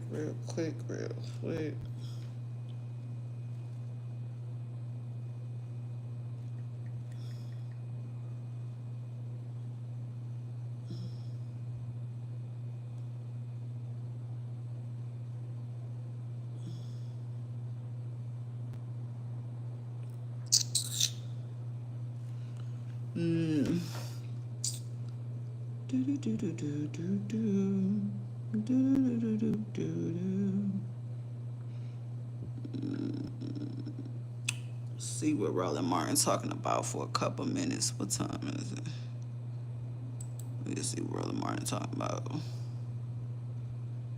What's up, my National Association of Black Journalists family? It is voting time. Roland Martin here, running for Vice President Digital. Guess what? Polls open. Online voting July 14th. You should have gotten this email. It is from No Reply. See right here. Boom, click it.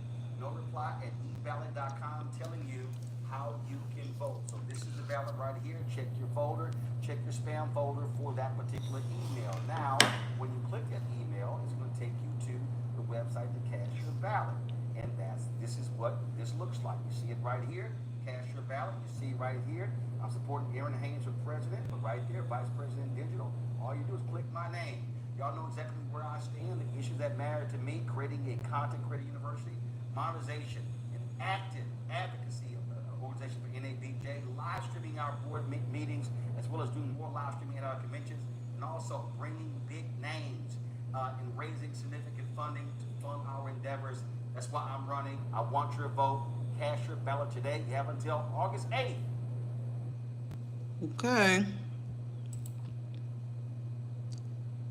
I'm busy all day. Bye.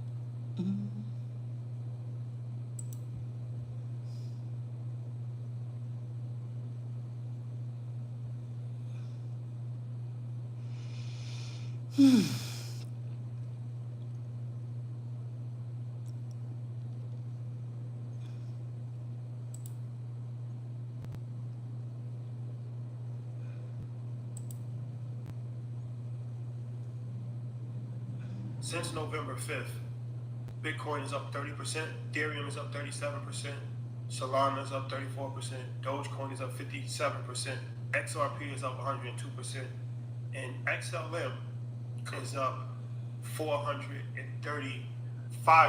There's a few others like 88, stuff like that. Don't fall into just putting money into any altcoin just because you want to just make money in the moment. That's fine, but understand that trade and investment are different. So if you want to make money quickly, or if you want to make money, don't just think that every single altcoin is going to make you a billionaire just by putting your life savings in that, because it's a cheap opportunity to just ride the wave. This has happened already. History has already given us two different instances where altcoins have gone up and they've come back down, and they've never gone up higher than what they previously was. Since November 5th, Bitcoin is up 30%, Ethereum is up 37%.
Spirit is calling me to pull some more energy while we waiting for this next activity.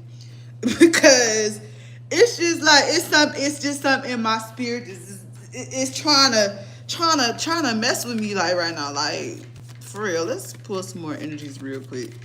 Like what's going on? What's going on in this energy?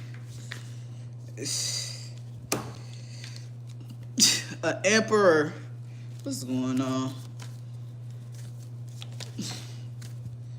What's going on? What's going on? What's going on? Ugh. Somebody is on guard with this emperor. What's going on? Cause it's not feeling right to me. And when I get this feeling like I've been in my zone, like I've been in a quiet period. Like for yeah. What's going on with this gift, with this emperor?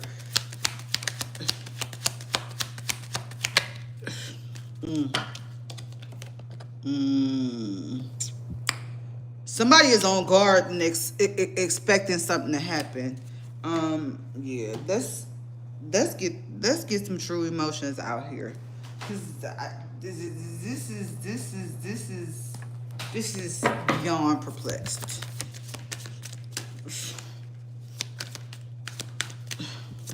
Just know he has his Queen B.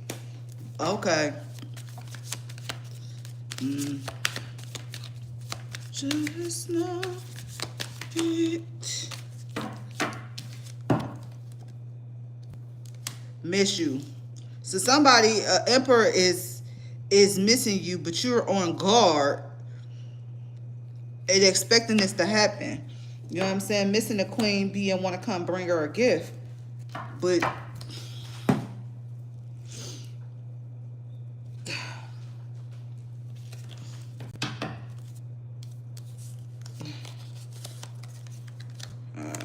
pull some cards for me.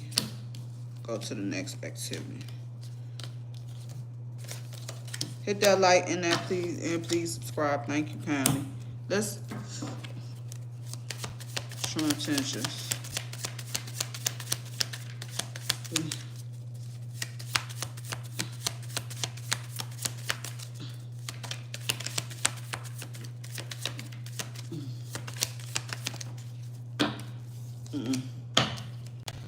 Somebody want to come in and vent to a queen. Queen B. Missing.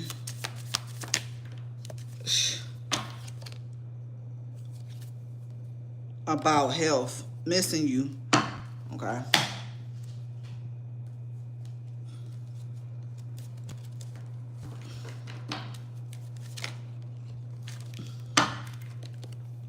Some sudden wealth. Vent to you about some sudden wealth. Come on, clarify health. Child. Sudden wealth dealing with a child situation.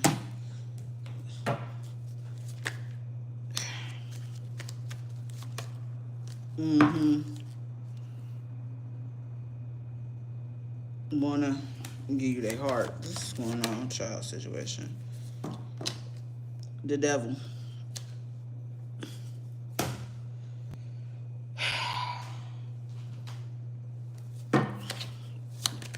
All right.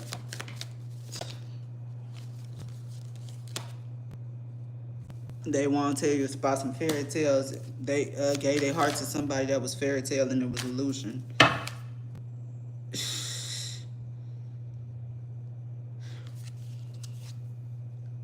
Explain to you why they had them blocked. They was in double energy. That's why they had you blocked. So they want to come and tell you about the health, missing you. Expect this to happen. But you on guard, 9 of Swords. Fairy tales. Yeah, they was in a fairy tale about somebody giving their heart about some money. They want to vent to you, Queen Bee, and come give you a gift. This emperor. So yeah, I had to touch on that real quick because it's like my energy is been Oh, my energy's been rattled. See, yes, I know my energy been rattled because I've been dropping cards. But yeah, soul card. I ain't even pull these today. Yeah. Tolerance.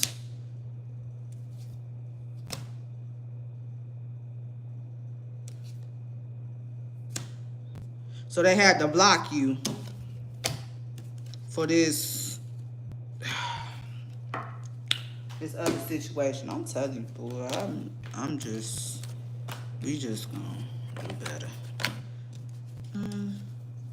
Drop your location. I'm trying to find you. Find the phone.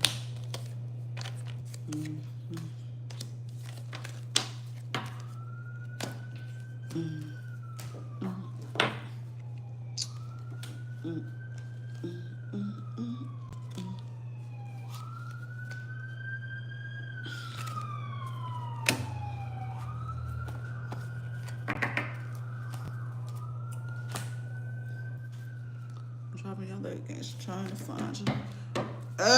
What's good? What's good? We getting ready to go over to this next activity. Download Fanbase. Thank you kindly.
here. We're doing a watch party. Nice. Can you guys hear me? Thumbs up if you hear me. You do? All right. Full watch party today. All right.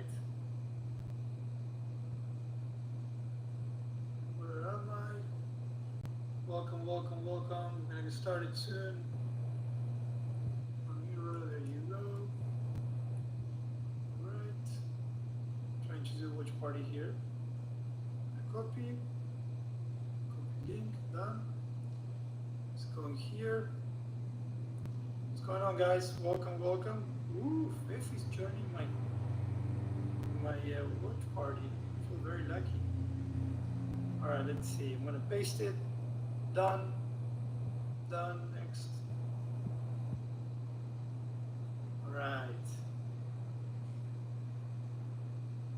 There we go. What's up, guys?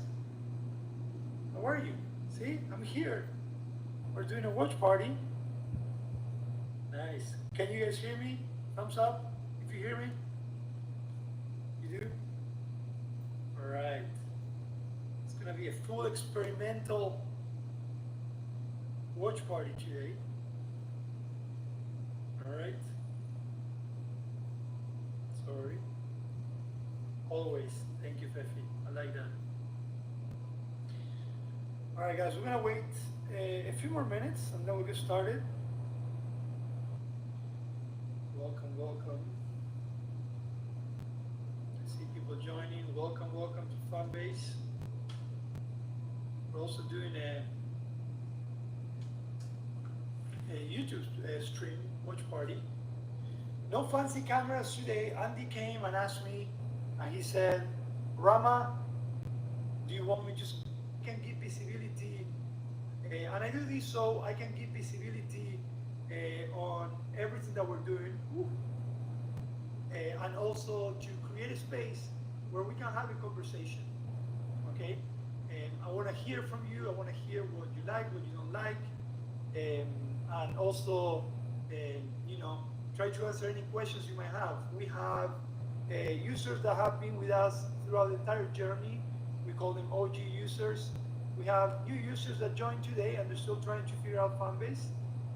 We also have investors who either have been investors with us since our first round or they just invested today as well. So I always like to take these audio rooms as I assume that you don't know what Fanbase is, how you use the platform, and so on. Okay, so if you hear me saying the same thing over and over or being super basic, it's because of that very same reason.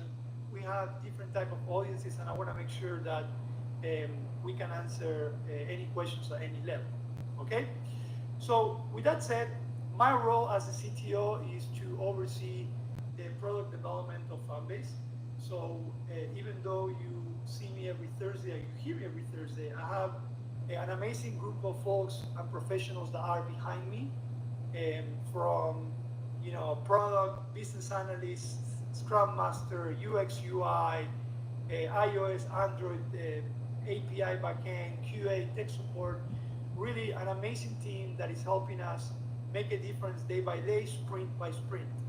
Our sprints are 2-week development cycles, which means that every 2 weeks you are guaranteed to have a release. And on every release, we try to bring value to our users, okay? Coincidentally, we have a release this week. We finalized sprint 122 yesterday, and we have a release on the iOS side so far because Android is still waiting for the Google Play Store approval. So if you do have iOS, you can go ahead and download the latest version 4.8. We have a few security improvements and some bug fixing. Nothing very significant yet on this release, but all the significant stuff is starting to come, and we're going to talk a little bit about that, right?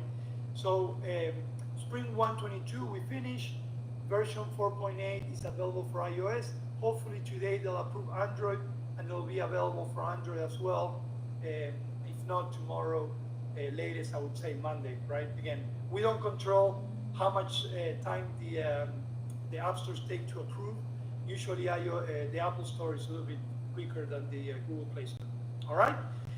With that said, I wanted to do things differently today.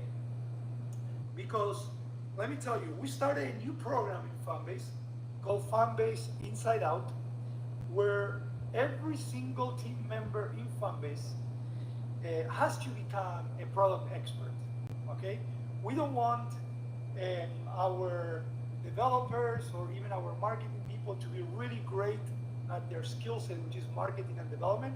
We want them to be avid users, and we want them to go through the same pain points that the creators go through in our platforms, right? What better way to understand the product than using it, right? We're very keen on listening to our users. I always say this is one of the reasons why I'm here as well. But we really want to push everyone inside Fanbase to really use the app and to really go through all the good and all the not so good. And for that, we created a program called Fanbase Inside Out. So this week, we've been going through the platform inside out, like going through the walkthrough of the entire platform, from sign up, onboarding, how you get paid, how you can use labs, subscriptions, and so on. So what I wanted to do in my Thursday Tech Talk, just because I'm coming with that mentality this week, is open up to you guys and say, okay, if you have or if you need help in understanding anything in Fanbase, let's walk it through together. There's no such thing as a basic or stupid question. Like I said, I always like to assume that you have no idea what Fanbase is and what you can do on Fanbase. So I wanted to use our time this time to ask you questions. And maybe you're like, hey, Rama, tell me a little bit of how I can see who gives me labs where, or how you can buy labs, or how you can subscribe, how you can unsubscribe to someone. Whatever that is, whatever that doubt is in your mind, let me know and we can walk it through. I want to share my screen. I'm going to connect my iPhone. I have a test account in there, and we can walk it through together. I thought that would be a good use of our time, okay? And then go through that. And of course, we'll talk a little bit about what's coming up, but I wanted to focus on that entirely, okay?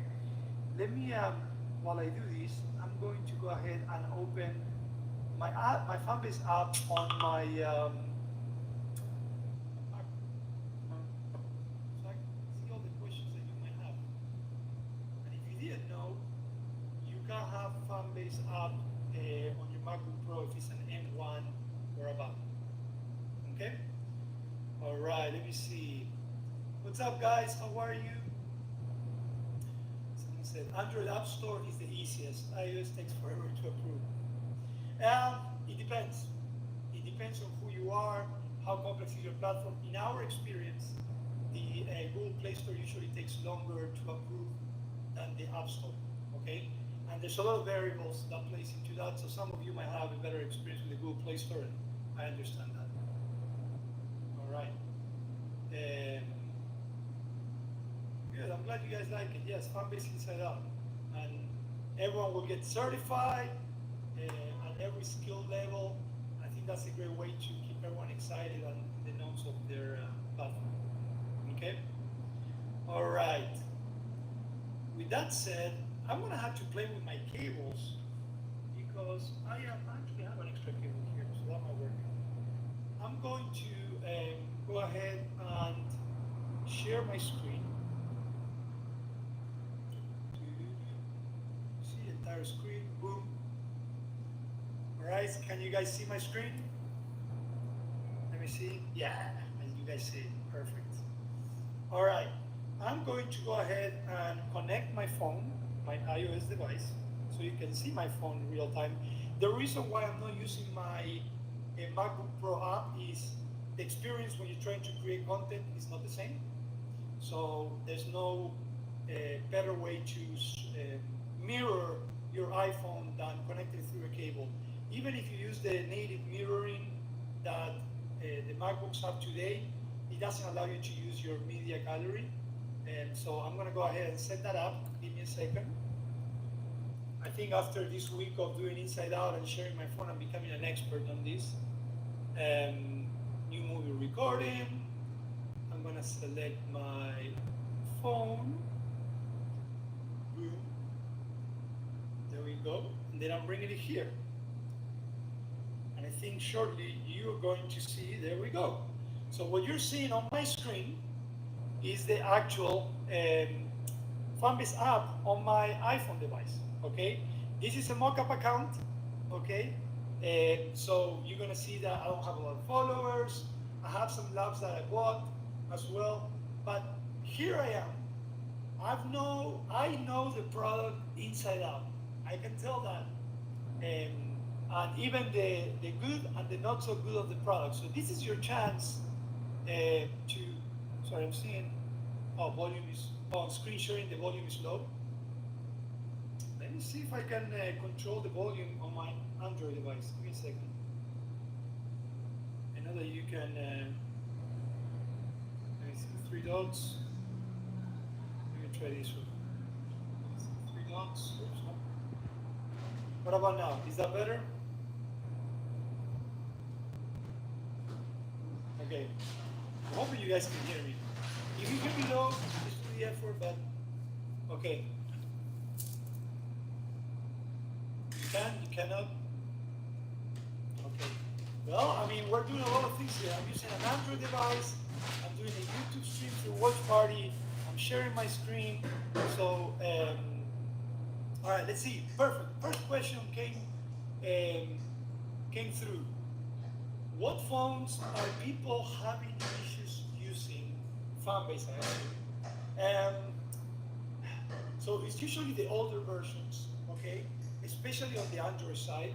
In this release for Android, we're actually putting a minimum version of Android operating system that I think will solve a lot of problems that some of the older Android devices have. Out of the top of my mind, the models, I'm not sure about it, okay? All right, how do you quickly find yourself to react in audio room? Okay, I like that. Let's try that out. I'm gonna go into audio, okay? Now, interesting enough, this is the first time that, this is a new user, the first time that I go into audio, so you're gonna see that I have an onboarding audio that is explaining what audio is. I'm just gonna say maybe later, or maybe I'll just do begin, because when we go to the audio room, we'll explain a few things. All right, let me go and watch one of these public audio rooms. First of all, if you didn't know, in the listing of audio rooms, you will always see public, exclusive, that the exclusive ones are the ones that you follow, and then private of those that invite you. Private rooms are only visible if someone invites you to a room. If someone creates a private room and invites somewhere else, you will never see it in this listing. So in this listing, you will always see public and exclusive, and private if they invite you as well. Okay? All right. So let me see. So I'm going to go and answer to that question, which was, how do you quickly find yourself to react in audio? And I think, if I understood it correctly, that's what you're asking. So I'm gonna go into news, politics, activism, and community here. Now it's not my audio room, right? Oh, it's a watch party going there. I love it. Here I am, Ramiro, and then if I keep the, if I tap and I keep my profile pressed, then it's gonna give me the choice of reacting. Okay. So again, I just keep the thing pressed, boom, and then, oh sorry, I was pressing the wrong one. And then it's gonna show up, there you go, okay? And then you can react, like that. What you can also do through there, if you didn't know, most of you know, most audio super user is, if you keep it pressed, and then you go to the, I'll show you right here, to this icon, which is the image, then you're able to change your profile image from your gallery, okay? So if I want to change my profile image to my favorite chips, if you've ever tried, you should try this one. you can change it. Now this changes your audio profile picture, not your profile picture for the app. Okay, a lot of times users like to change their profile inside an audio just to do games and so on. In fact, we have a lot of audio rooms that use this in their advantage, and you can do this in audio as well. I know that it's a little bit more than you asked, but I still wanted to show you how we do that. All right, what else you got, guys? What other questions you have that you want to go through that you might not know how we do it? Okay, let's see.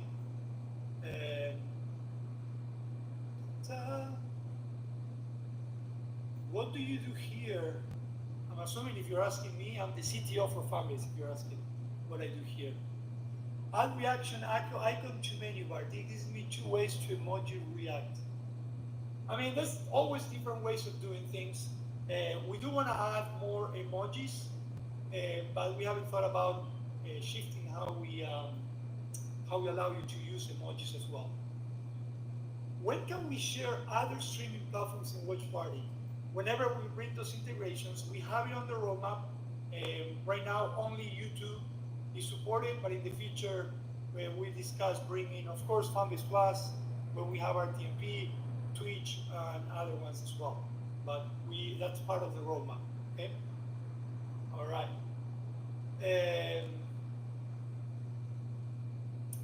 Yes, Rama, I noticed a problem when the audio room is packed, is that my icon moves around, making it harder to find quickly. Now, if you are referring, let's go into the app, okay? Let's see if we have, here, we have one room with 30 people, right? Something I want to tell you is that there is interaction and animations going not only on stage, but specifically on the audience. Okay, one of the things that we're thinking about is reducing the amount of animations as well. Because what happens is every time you lose a connection, even if it's a micro connection, that might trigger an animation in there. You know what I mean? So there's a few things that we can do to improve that, and we're aware of the animations. And in large rooms, that excessive animation and the excessive micro cuts that you might have might be causing that moving back and forth. Okay? All right. Is it frozen? Okay. I mean, I can see it. Let me see. No, I'm still moving it. I might be a little bit delayed for sure. I can see a delay on Android, but I don't see it frozen. Okay. All right. What else, guys? What other questions? Come on. I know a lot of you would like to act like you're experts here on Fanbase, but I know you have doubts, and I know there's a lot of things that you might not know about Fanbase. Ask me questions. Ask me questions. If not, I'm gonna go and tell you what I love about Fanbase that you might not know. Let me go here. All right. So there we go. Sorry. So this is my profile, okay? And again, I'm just uploading random images and videos and so on. Something that I love the most, okay, is our revenue wallet, okay? Now, our revenue wallet is really where you can find all the details on where you're making money. So in my case, I got a lot of labs while I was doing the walkthrough, and I made $9.56 in revenue, okay? So in here, you can actually see all the labs that I got, and also I can come here in the filter icon, and then I can filter by vertical. So if I want to know, okay, how much lab did I got this month from audio? Boom, I got $3.50, and I'll be able to filter that as well. Okay, and how much have I made, for example, on lab on posts? And then you can apply that, and then I'll make 4 cents, 0.04 cents there. Okay, so the wallet also gives you a lot of insights. In my case, I got paid. You always get paid on the first of the month, but because I was testing, I asked if they could pay me today, so I got paid today, as you can see here. I got paid $9.55. That's why I still have 1 cent left. But the revenue wallet, if you haven't used it, is super powerful. Now, what is super powerful about the revenue wallet, and I'm imploring all of you guys that get paid every month, if you make $5 or more, you get paid in Fanbase. When you get paid, or even if you don't get paid, and you're proud of how much you made, look at this icon right here, the sharing icon. Share your revenue. To me, that's the aha moment for anyone that sees saying, oh my God, look, Rama just made money. I want to show you an example. And I'm going to bring you into, let me see you here. So when you click on the share, all right, and you'll be able to copy that link, it actually creates an open graph, okay? Let's go and I'm going to just, I'm going to share it through, let's go into Slack quickly. Let's go to Slack. Welcome to the Fanbase Slack, guys. How exciting is that? That's super exciting. You can see the Fanbase Slack. Boom. Look at that. In there, okay? In there, you're gonna be able to see the open graph of the sharing with how much you're making. And to me, that's super, super powerful, okay? So as much as you can, brag about how much money you're making, even if it's like 10 cents. Click on that link, share it on social media or anyone else. I guarantee a lot of people are gonna be like, oh my God, they're actually making money there? Let me go and check that out, okay? So, one of my favorite ones there. All right, come on guys, ask me questions. I came here for you guys to ask me questions. Rama, how you do this? How you do that? Don't be shy. Let's see. Can we request to get paid earlier? You cannot yet, and I'll tell you why. We would love to. In fact, one of the questions that came inside out is, hey guys, can we allow the user to decide when they get paid and also get paid in different ways? The answer was yes, we would love to. We're still a small team, so for operation and financial purposes, it's best for us to always pay on the first and after minimum threshold. As we grow and as we close the race and we bring more people, we are going to be able to automate a lot of that process and give more flexibility. Imagine if we give you guys the chance to get paid at any given time. Without automation, that can be a real manual process that will really involve a lot of resources. So right now, we don't have the flexibility of getting paid earlier. It's the first of every month. But what I do tell you, and I'm proud of the team for doing this, is no matter if it's a holiday, no matter if it's Saturday or Sunday, the team on the first always does the work for you to get paid. Now, it will start processing on the next business day, but if the first comes on Sunday, we don't care. We work on Sunday and we'll pay you on Sunday. So you have that promise from us, and as we grow, we're gonna make it more flexible for you to get paid at any given time. Okay? All right. Let's see what else we have here. Cosmic Glider said, I would like some big laugh. Well, guess what you gotta do for big laugh? You gotta either create content, say something funny, so people can support you. That's the way. All right, let's see what else we have. I'm looking through the questions here, guys.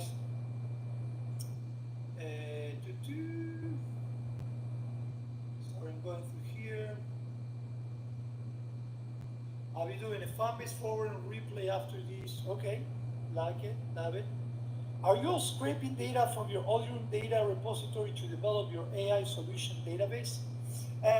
So we're definitely working with the AI in the organization, and then within the product, we're starting to implement it in a lot of areas, specifically the algorithm.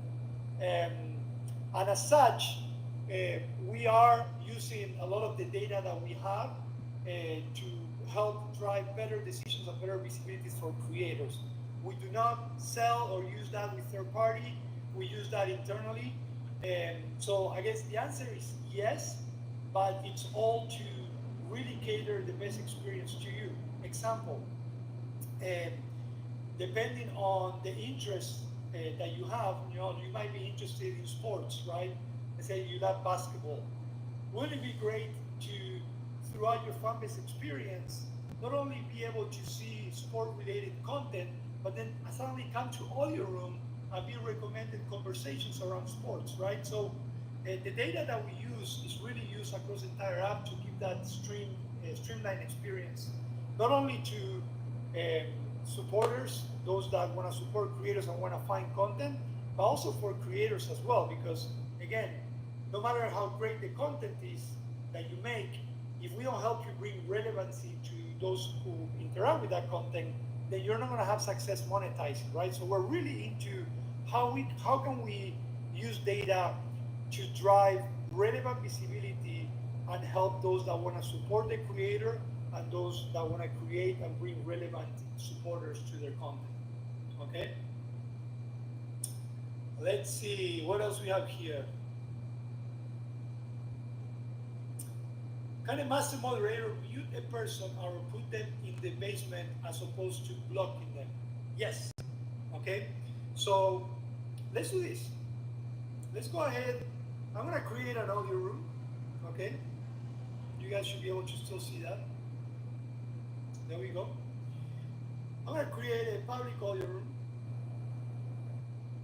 And I'm just going to say, I call this, hey you. Hey yo. I'm going to just put some random interest, sport interest. I'm going to go live. All right? Now, I would like for some of you to go ahead and join that room, and I want to show you to answer that question. Okay? I am the master moderator. You can always tell who's the master moderator by the golden crown. Okay? The master moderator can control the entire room and can do a lot of stuff. So, any of you come into my Hey Yo audio room.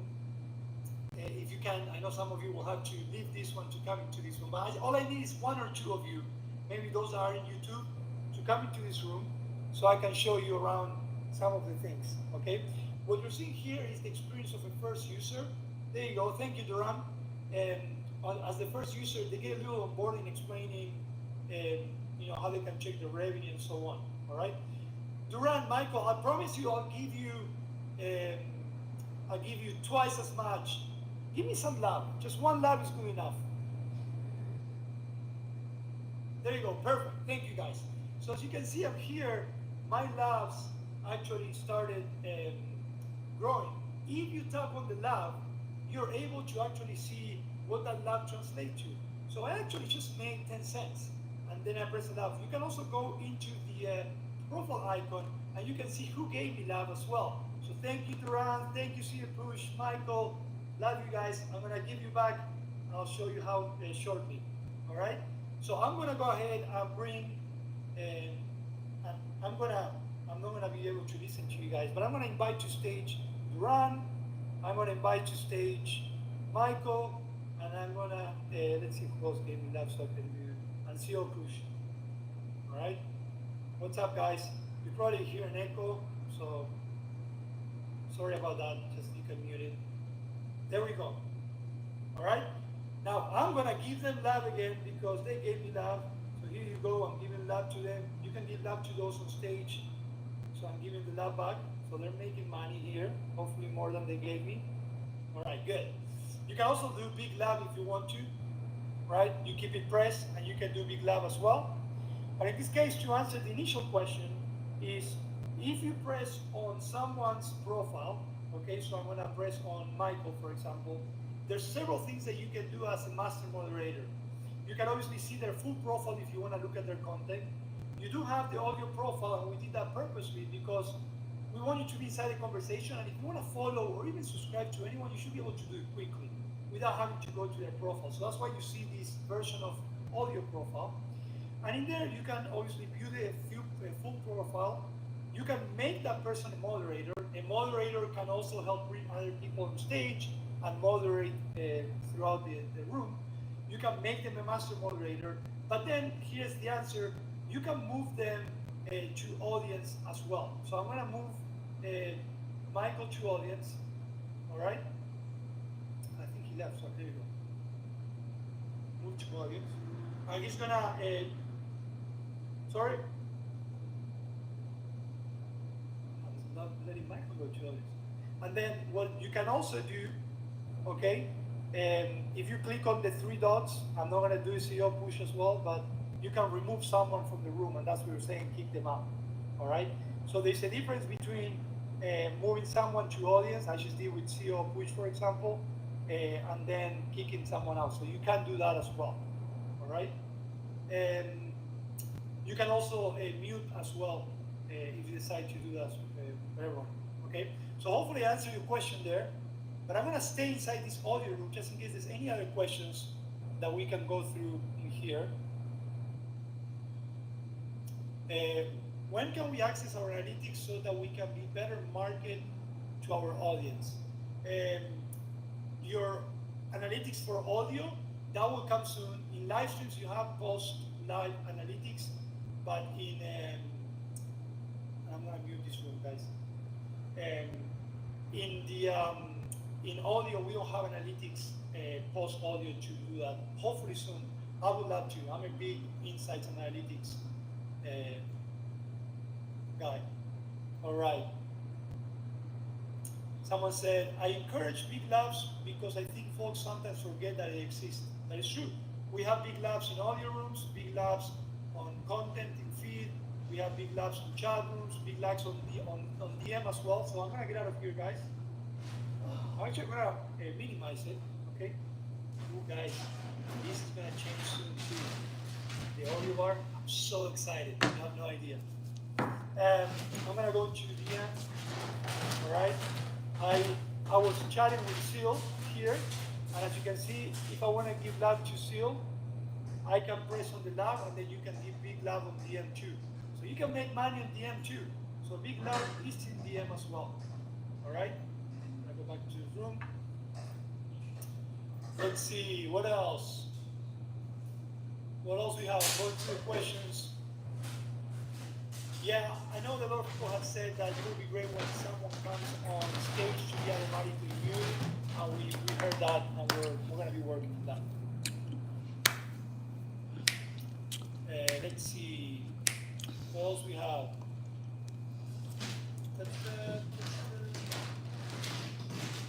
Also, I meant to compliment earlier, the tooltip pop-ups for new users is a nice touch. Thank you, guys. How do I see the screen share on my iPhone? Not sure what you meant with screen share. I'm sharing through my YouTube stream in there, and then I'm doing the watch party.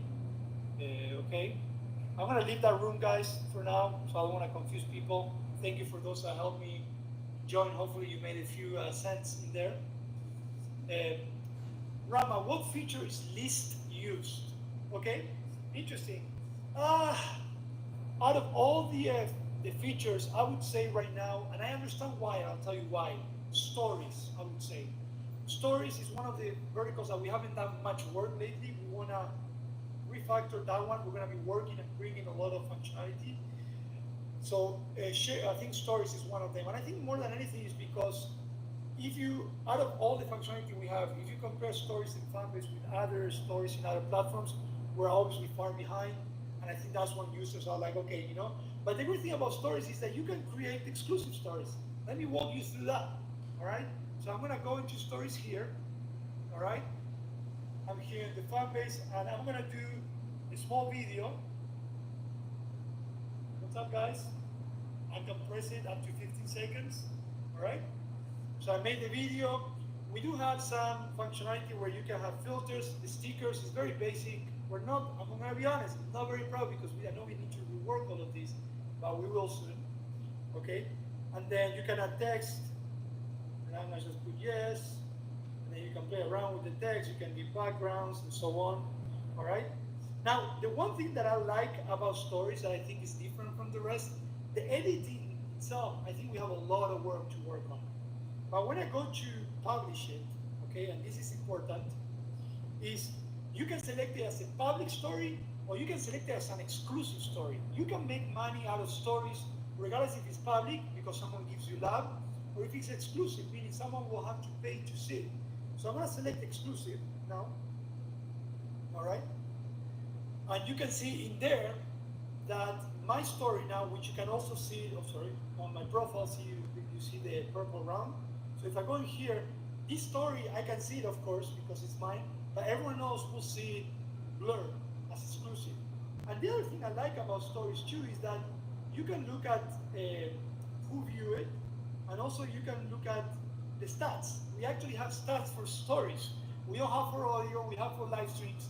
So as you guys, when you subscribe and you give me loves, all those stats will be able to be seen here in stories. So this is like kind of a hidden feature in stories. So what I think is the least used, and what I think we still have a lot of work to do in stories, and I do feel there's some things that makes us different. You can make money out of stories. I know we still have be able to share through stories to be that's big, be able to add links that's big, more editing tools that's big as well. And so all of that is definitely important to us. Okay. I'd love to suggest adding pinch to zoom functionalities during live streams. I take it. We are doing content creation simplification coming this year, and I think that's going to be huge for content creation. And I think we're going to transpolate that into live stream as well, which has to do with ratios and pinching and zooming. Okay? All right? As someone said, I share my stories to my other social media apps. Perfect. You create an exclusive story, you share it with other apps, users will be able to pay and give you money just by coming into Fanbase and allowing you to monetize. Comment editor should be added here as well. Okay, take it.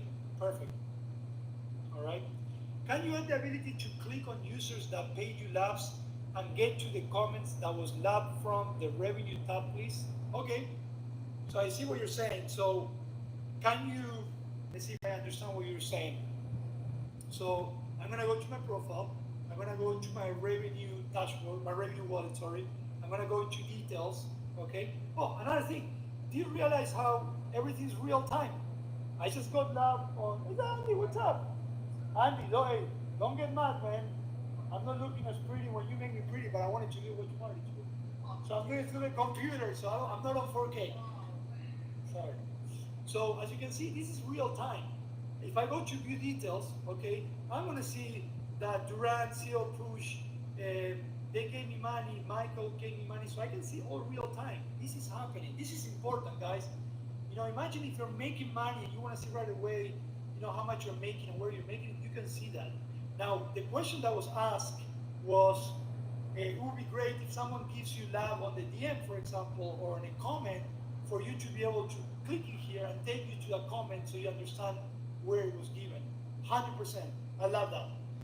Traceability when it comes to revenue is key, not only for your transparency, but also for you to retrieve it right back. If someone gives you love in a comment, you want to respond back to a comment or give them love back. So I love that concept, and I think it's a great idea. So I'll take it. Okay? Definitely a great idea. All right. Will you guys be incorporating filters into your live streamings? Yes, yes, yes. We will. We're going to be streamlining all the tools for editing throughout all the verticals. So the answer is yes. Easier name tagging so I can more easily, so I can more easily thank people that gives me loves. Okay, I take that. Let me give you some loves while you guys are. All right. I'm going to give some loves there. What else, guys? Anything you would like to, me to go through? We still have a few more minutes. I have 6% on my Android, so I have probably 5 more minutes of showing the iPhone because I gotta charge my Android back. But anything else you would like me to walk you through here? Okay, I'm going to, let's see. I have an idea. Someone in the channel that has exclusive content, give me a 1 right now in the channel, and I'm going to make you make some money. Give me a 1 on the chat. All right, let's go with Big Scale. I'm gonna find you, Big Scale. By the way, guys, we are going to improve the search of users tremendously very, very soon. All right, so I'm going to, let me see, Big Scale. Why can't I find you? There we go. There we go. So a lot of ones there. Sorry guys, I'm looking here. Let me go through this Fanbase. Let's do this, Vizcal, because I want to be, you were the first ones. Can you go ahead and follow me? Just follow me. Ray Canvas. Go ahead and follow me. Follow me, and once you follow me, I'll follow you back, and we'll have some fun, and we'll show everyone how you can make money on Fanbase. All right? Let me know when you follow me. By the way, guys, this account will be deleted after this, so just FYI. Come on, Skull, you gonna follow me? Follow me. Ray Canvas. R-A-Y Canvas.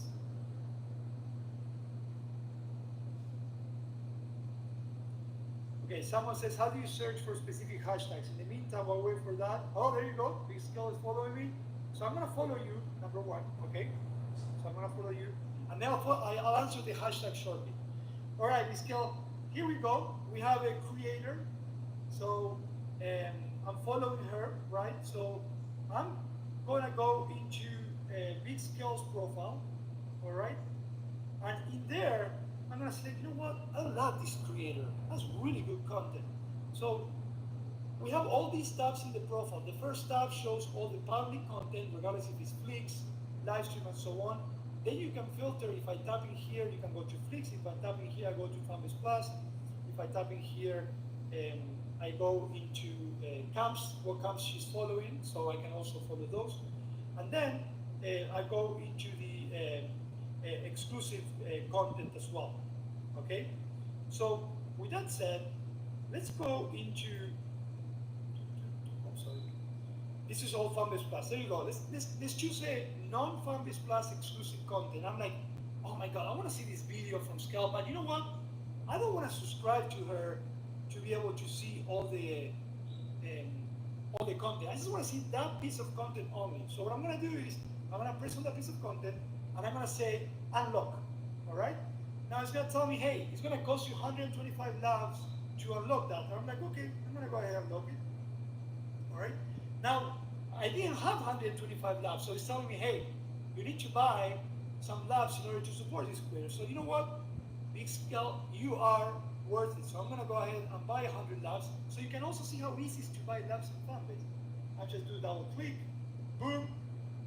I'm buying 100 labs. It's processing, all set. So now I have enough to subscribe to, to unlock to Big Scale. Okay. So let's go ahead and unlock it. All right. And then, boom, I can now see her piece of content. Okay. And again, I just unlocked that piece of content only. All right. Now let's say that I'm like, oh my God, she's so good. The content is so good that if I keep doing one unlock at a time, I'm going to spend more money than just subscribing to her. So you know what I'm going to do?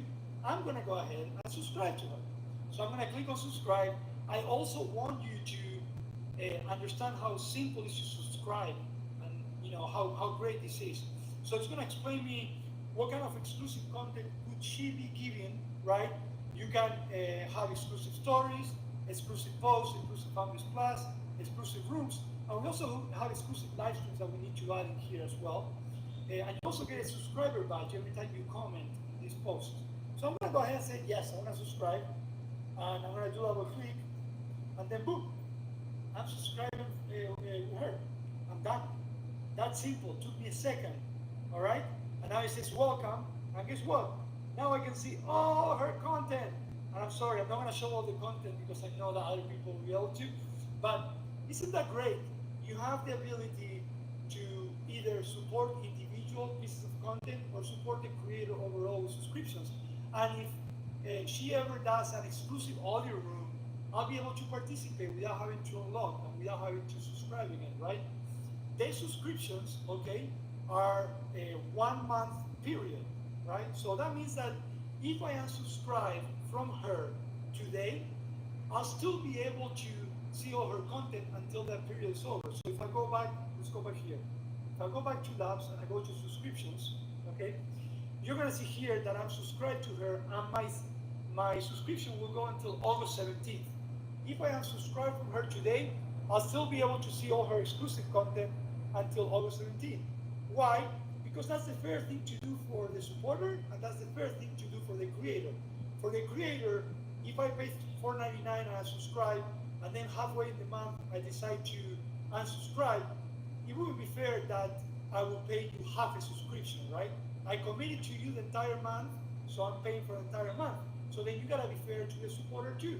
They'll be able to see the content for the entire month. Once that month is over, then you won't be able to see that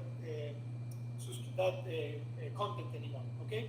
If you ever want to unsubscribe, you gotta go through a subscription process, which takes you to unsubscribe from the store itself because we don't control that as well. Okay? So with that said, here we go. See, you made money. I just unlocked a subscription, exclusive content as well.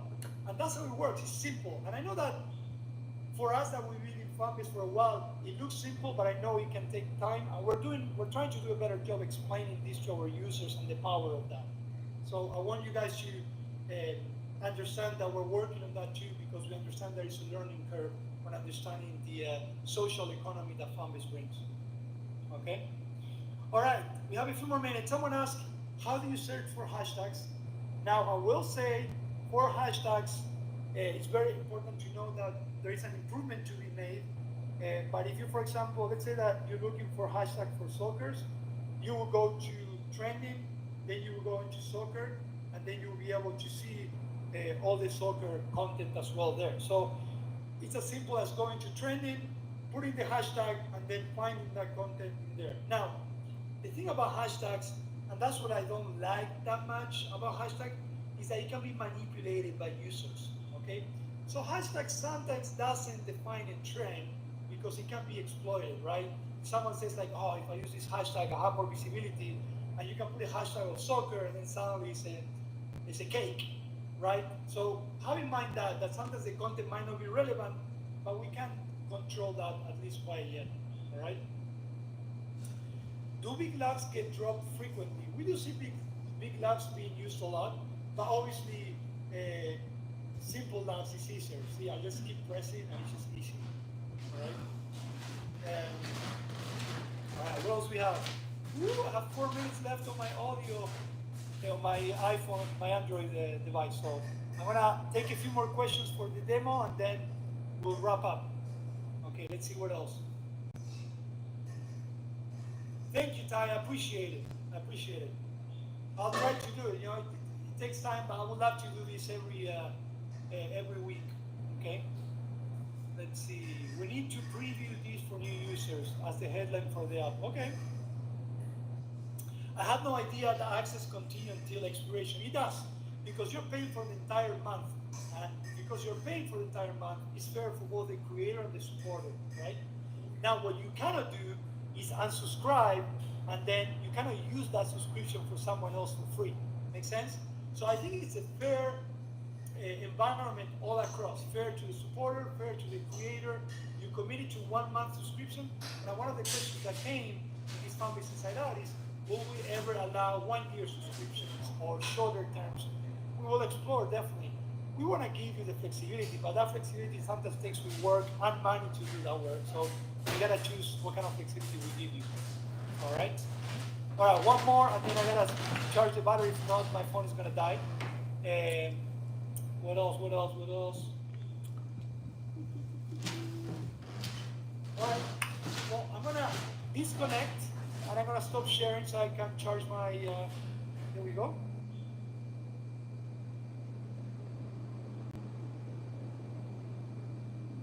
Enjoy that. I thought it was, you know, oh, sorry. Oh, sorry. There we go. Sorry. I pressed the wrong button. All right. Oh, I'm hearing the, okay.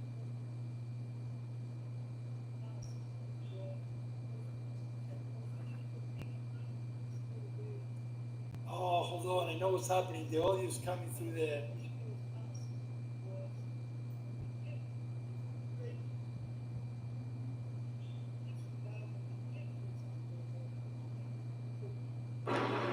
All right, there we go, guys. I'm back. Sorry about that. All right, hopefully you enjoyed that, okay? I'll try to do it as much as I can. Sometimes I like to bring guests, I like to switch it up. But that's a little bit. And again, if you have any other questions, don't feel this is the only space. You can always shake your phone. I'm sorry, I pressed the. You can shake your phone, and then by shaking your phone, you're gonna see that you can report. And then when you report, you can share ideas, you can record, you can do really anything you want. And so I encourage you to use this as also a channel of communications with tech support because they triage everything beyond the issues as well. Okay, so I definitely recommend you to use that. If you want to wait until every Thursday and bring it to me, I'm happy. But again, don't wait. All right. Okay, guys. Well, let's do a recap, and then we'll call it a close. We started talking about finishing Sprint 122, which is bringing some security improvements and also some bug fixing across the entire ecosystem, web, iOS, and Android. The iOS version is out, is 4.8. The Android version is waiting for a Google Play approval, so whenever it comes out, it will be released right away. We're hoping that before Monday it will be out there. But what I didn't talk about, that I want to talk about, is what's coming. I'm going to run through it very quickly because there's a lot of exciting things coming up here. Okay? Number one, we're working on revamping the algorithm significantly. And I'm doing this because I had to. It's going to be so big that you guys have no idea. We're actually finally able to invest on an algorithm team, and I think we're going to be changing that a lot to bring you more visibility and more relevance. Okay, so that's going on in Sprint 123. We have a revenue functionality out that is not app and it's not really web, but I can't announce it yet. Next week, I'm hoping that we'll be able to. We're also working on a creation simplification. I mentioned we're simplifying the way we're creating content significantly. We're also continuing on our automation efforts. We're automating the entire platform, meaning that rather than us have to test and do regressions manually, we're testing so our output has better quality and we don't fix here but break here. Okay, so the automation is important and it's going to continue every sprint. We are improving the main navigation, the headers and footers. That's all going to be all changing in Fanbase. I know a lot of you are excited. You've been talking about it for a while. We're also, I mentioned, improving the search of users, also the search of content. We're simplifying and improving that as well. That's coming very soon. We're going to do an A/B testing, so some of you might see the new search, some of you might see the search that you see today. Okay? And we're refactoring the entire notification, so we're improving the way you get notifications. Something that was interesting on my Fanbase Inside Out, we had about 50 team members in the presentation, and I was in an audio room, and I asked them, I said, guys, now that I'm in an audio room, I want you guys to start loving, liking, or following me. And the funny thing about that is, as they did that, they were able to experience what happens when you're in an audio room and then suddenly all these notifications start coming down. It's just so disruptive. So I was able to say, see guys, this is exactly why we're refactoring. We're going to be grouping notifications. We're going to be selecting which ones are going to show up when, because the user experience matters, and these small things of notifications matter too. So that's coming too, guys, and I'm excited about it. So refactor of notifications is going to come as well. So that's what's happening in Spring 123. Some of them might come next spring, some of them might come in a month, but all of these and much more is coming this year. So remember when I told you we're going to go slower until we start running faster? I think we're starting to run faster because now that the product team is onboarded, you know, we had a new PO 3 months ago, we have a new head of marketing, we have new business analysts that are being awesome about it, and they're all starting to get it. They're starting to get the rhythm, and we're starting to move like a train, like a machine. So I'm expecting things to move smoothly and for you guys to start seeing this improvement in the next coming sprint. So I'm very excited, and I'm going to try to bring that excitement and transparency here in our audio. All right? With that said, let's see if we have any other questions. I'm going to go into a chat, and then the next 3 minutes is going to be all about you guys and what questions you might have. All right, let me see here.